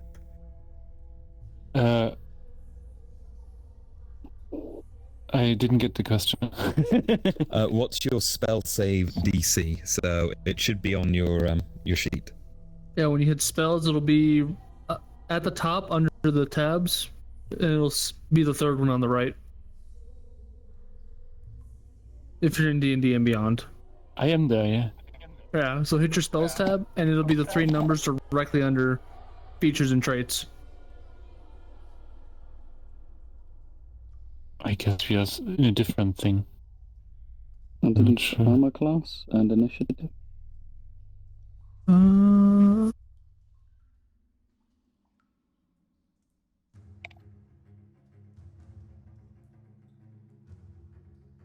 in that spells tab, yeah? That's not the thing. I clicked on Frostbite, and I'm not sure what number you want to have or want to know. It's at the top above the search bar. It should say like a plus something modifier, plus something spell attack, and something. That one. Okay. Yeah. Sorry, I didn't.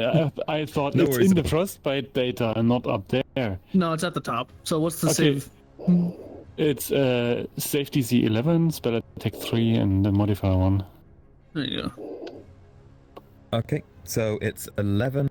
Then in that case, it does make the spell save DC. So the spell, I believe, does it do half damage on a successful save? On a failed save, the target takes 1d6 cold damage and has a disadvantage on the next weapon attack. Is there anything else on a successful save? No. Oh, then in that case, it just doesn't hit it. Okay. Then in that case, as you fire on out this icy projectile out of your hand, your love for this spider and how cool it looks seems to influence that a little bit, as you instead just strike off the side of one of the legs, and it just seems to just go straight on past and actually strike into the environment instead. It seems you weren't focused enough for that attack. Yeah. Yep. Okay. And as we go back to the start of the turn order, it is Barland's turn. Okay. Hit it till it dies.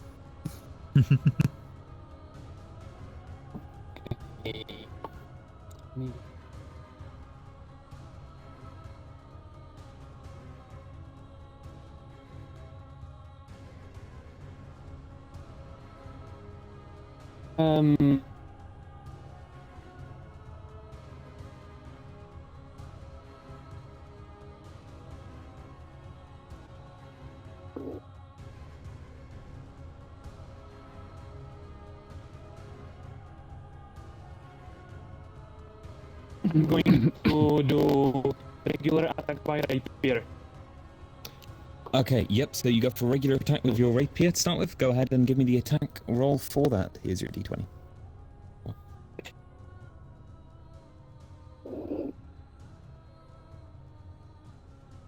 Ooh. Yep, unfortunately, as you go striking on in with your rapier, you just seem to miss the leg entirely as you stumble a little bit as it seems to catch you off guard as it slightly turns around and you instead stab the air and have to catch your footing, otherwise you'd fall to the ground. And that's your attack taken up. You got anything else you can do? Okay, I will move back. Yep.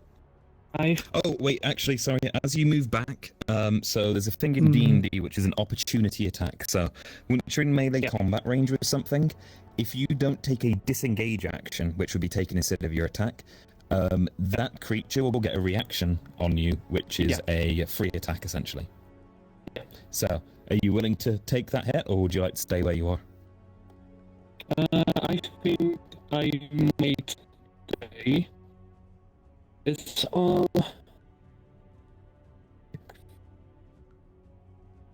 I think I can do anything else because there was an attack.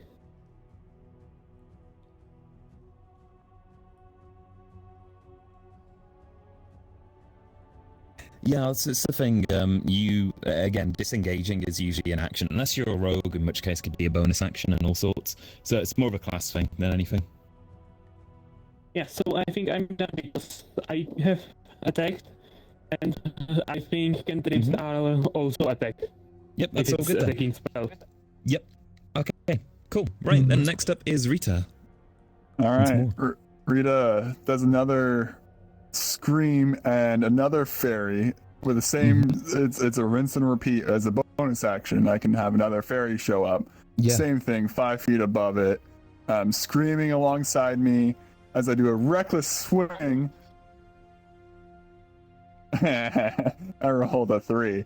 So the way I see Rita swinging is like literally doing like a hammer toss of like swinging in circles and just trying to like let it like boom, and it definitely hits the wall here. Keeps Instead, not working. Yeah, just keep smacking that and wall. I'm screaming the whole time. It's a reckless swing, so it means they have advantage on any attacks against me. Yep. Because I am just swinging in a circle. And then the little fairy does the same thing of the head pop and has to make another DC 11 dexterity saving throw. Okay. There's just a lot of screaming coming from this side, Constant everybody. screaming from behind. Yep. And it fails that one. Yep. All right. So it will take. Let me grab a D6. Really?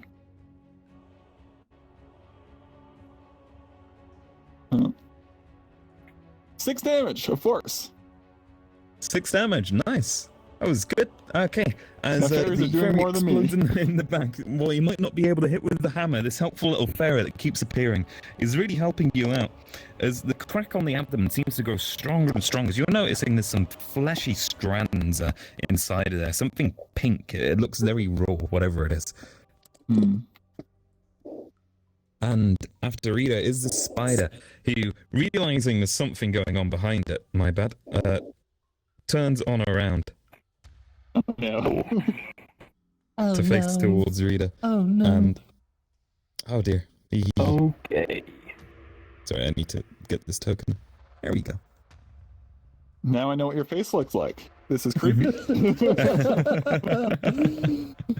As it lunges through the small opening within the cavern towards you, in for an attack. And what's your DC? 14, but they have advantage. That is true, because you did a reckless attack. Yep. One more. Let me just check some. Okay. First roll would miss. Nat 20 on the second. Oh dear. This is gonna hurt. Yep. As you see the spider comes lunging on through, at first snapping towards you. You manage to just move back a little, and then it lunges forwards further, and unfortunately the small space you are captured within, it manages to grab you beneath its pincers directly, dealing... Oh dear. Okay. That's It's a good thing I 2d10 can damage. heal. It's Because a of the good thing I can heal. Yep. I rolled really bad. That's 5 damage plus 2, so 6, 7 damage on the initial strike. That's piercing damage, and I need a Constitution saving throw from you, please. Okay, so I take half damage from piercing, or Good, any whatever. When you're and raging. then, Cool. Yep. And then Constitution, you said? Yes, Constitution. Oh no, I'm rolling so bad, everybody. Oh dear. It is Constitution. Yep, that's 7. All 7. Someone, Whoa. Oh, someone took a 3D That's photo. a 360 photo. Okay. So a 7. What happens to you is you take 4d8 poison damage. Oh, no. Oof, as you feel I don't something have that. coursing through your veins. Technically, it was a crit as well, so it would be double dice. But nah, as a save, it's different. That's All right. 11 poison damage that you take immediately. Okay. I don't have cure poison. Well, that's a shame. And you are additionally poisoned for 1 hour from this point until you roll to save from it with another con save, which happens Sounds each round. Yep. Cool. Okay. My turn. Right. Yep. Your turn. Alright, so 5, 10, 15, 20, 25. I can visibly see the hole he made, yes? Yes, you can. Awesome. I'm gonna put acid right into it. Yep. Sure. Shit. And he has to make the dex save again, a 14. Mm-hmm.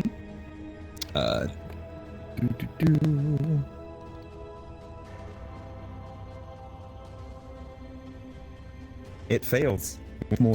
Alright, so 1d6 of poison right into his exposed parts. That's a 4. Some good damage. Okay. As the poison drips on down onto the exposed crack in the back of the abdomen, as you Acid. see, acid, not poison. As you see the abdomen just lifts on up as you hear a screeching sound coming from the spider at the front, as it echoes throughout the cavern itself. Rita, you see this directly. It seems to be lunging forwards, even more towards you now, in pain more than anything. Bring it! And as a bonus action, I'm gonna Misty Step right back where I was. Yeah, sure, go for it. Cool.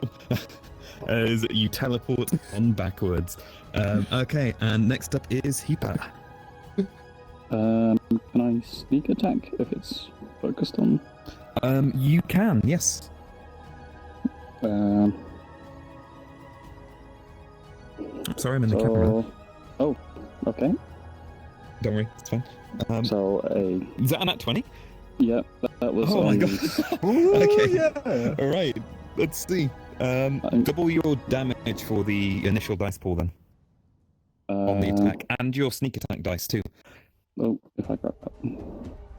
So that is 2d4 plus your sneak attack dice, which I think is 1d6, right?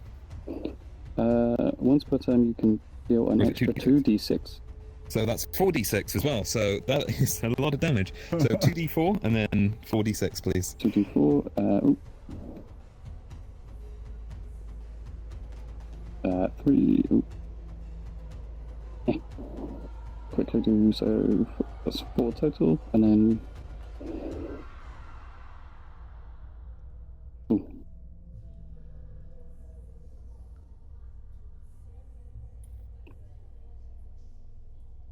One. 6, so 7. Mm-hmm. 4, 11. 11. Okay. Well, with that amount of damage, how do you want to do this? How do you want to kill him? Explain. With the big open wound, I can sort of jump in, go stabby. Just stab until there's just nothing but red all over me. Yep, sure. So with that open wound, everyone sees from the back as he just jumps, leaping on in, taking their chance as they drive their dual daggers straight into the back and begin stabbing repeatedly down onto it as you see this mix of greenish blood with reddish dots in between it that seem to have corrupted it somewhat, spraying all over Heeper, just drenching them completely in the spider's blood until it squeals repeatedly, lurching on forwards towards Rita before just collapsing in front of you, dead. Huh. Well, that sounds like the end of combat. There you go. That's the end of combat. Yeah, you guys did some really good damage. So. I mean, it helped Rita put a hole in it. Yeah, true. I hit every swing.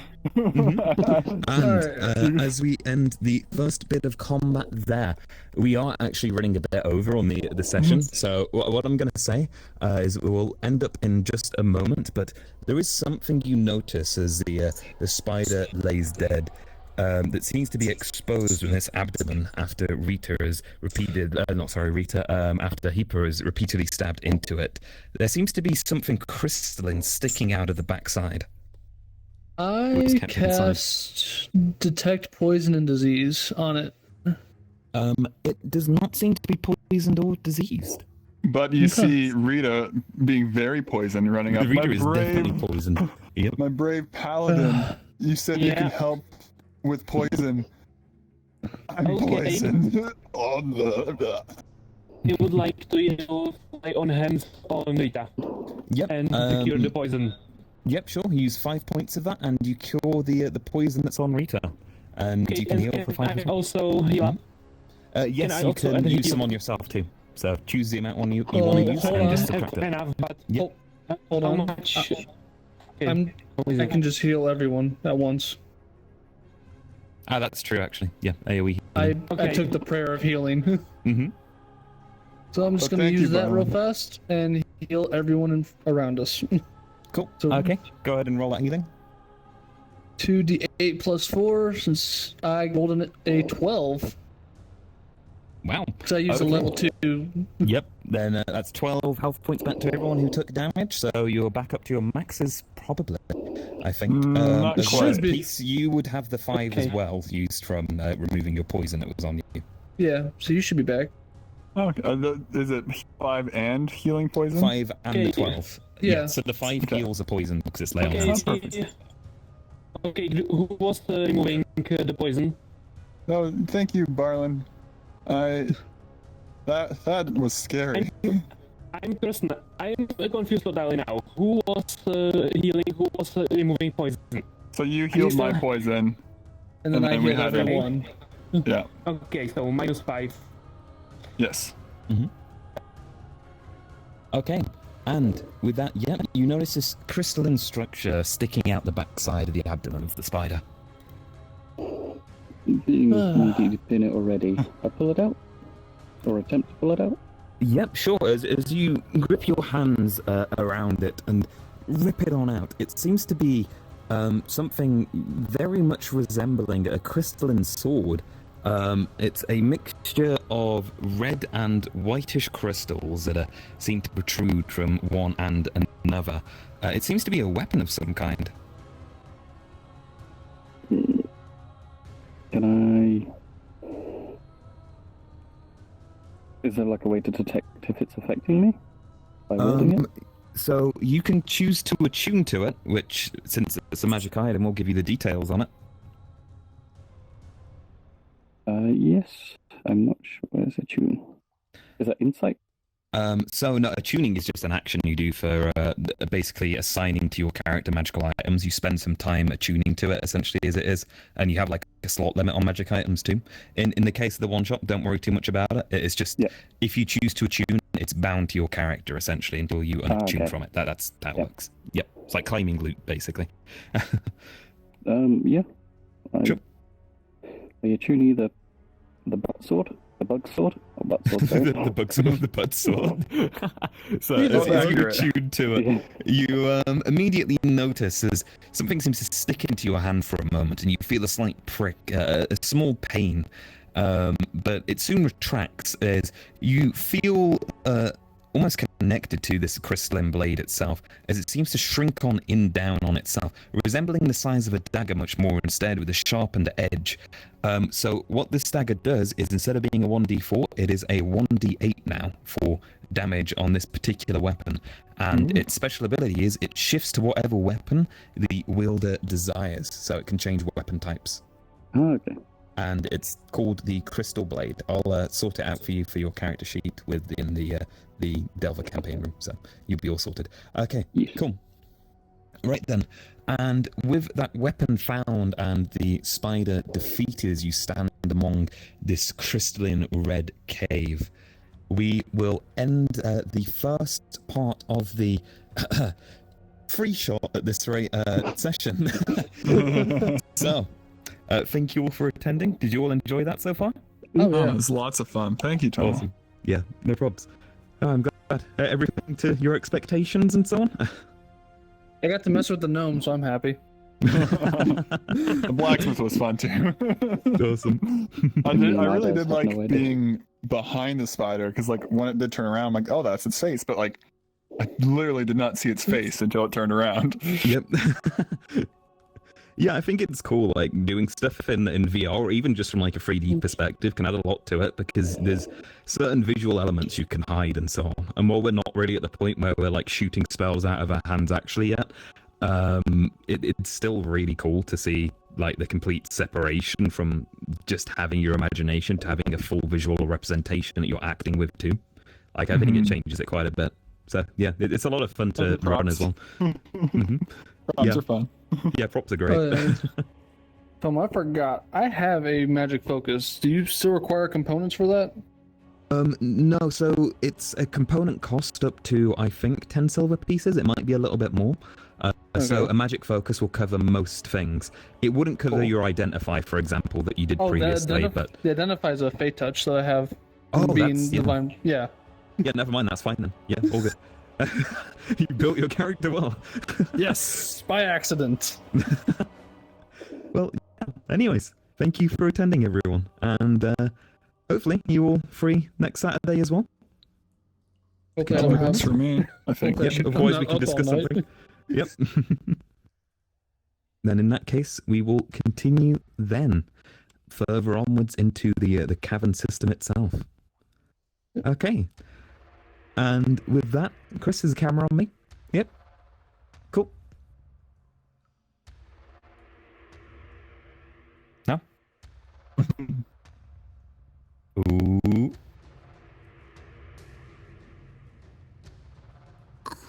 Oh. Cool. Now it's on me. All right. Well, that marks the end of the first part of our one-shot session, which has been built by myself and the community. And it's been really fun to run, so I'm looking forward to continuing it next week, and it will be streamed the exact same time, Saturday, 4 p.m. UTC plus 0. Look forward to seeing you then, and I hope you enjoyed watching. If you're interested in Delver, then there'll be a link in, if you're watching this on video, the description below for our Discord server, or there will be a link posted into the chat shortly for anyone watching who is interested, who isn't already in our Discord. And until next time, keep on delving.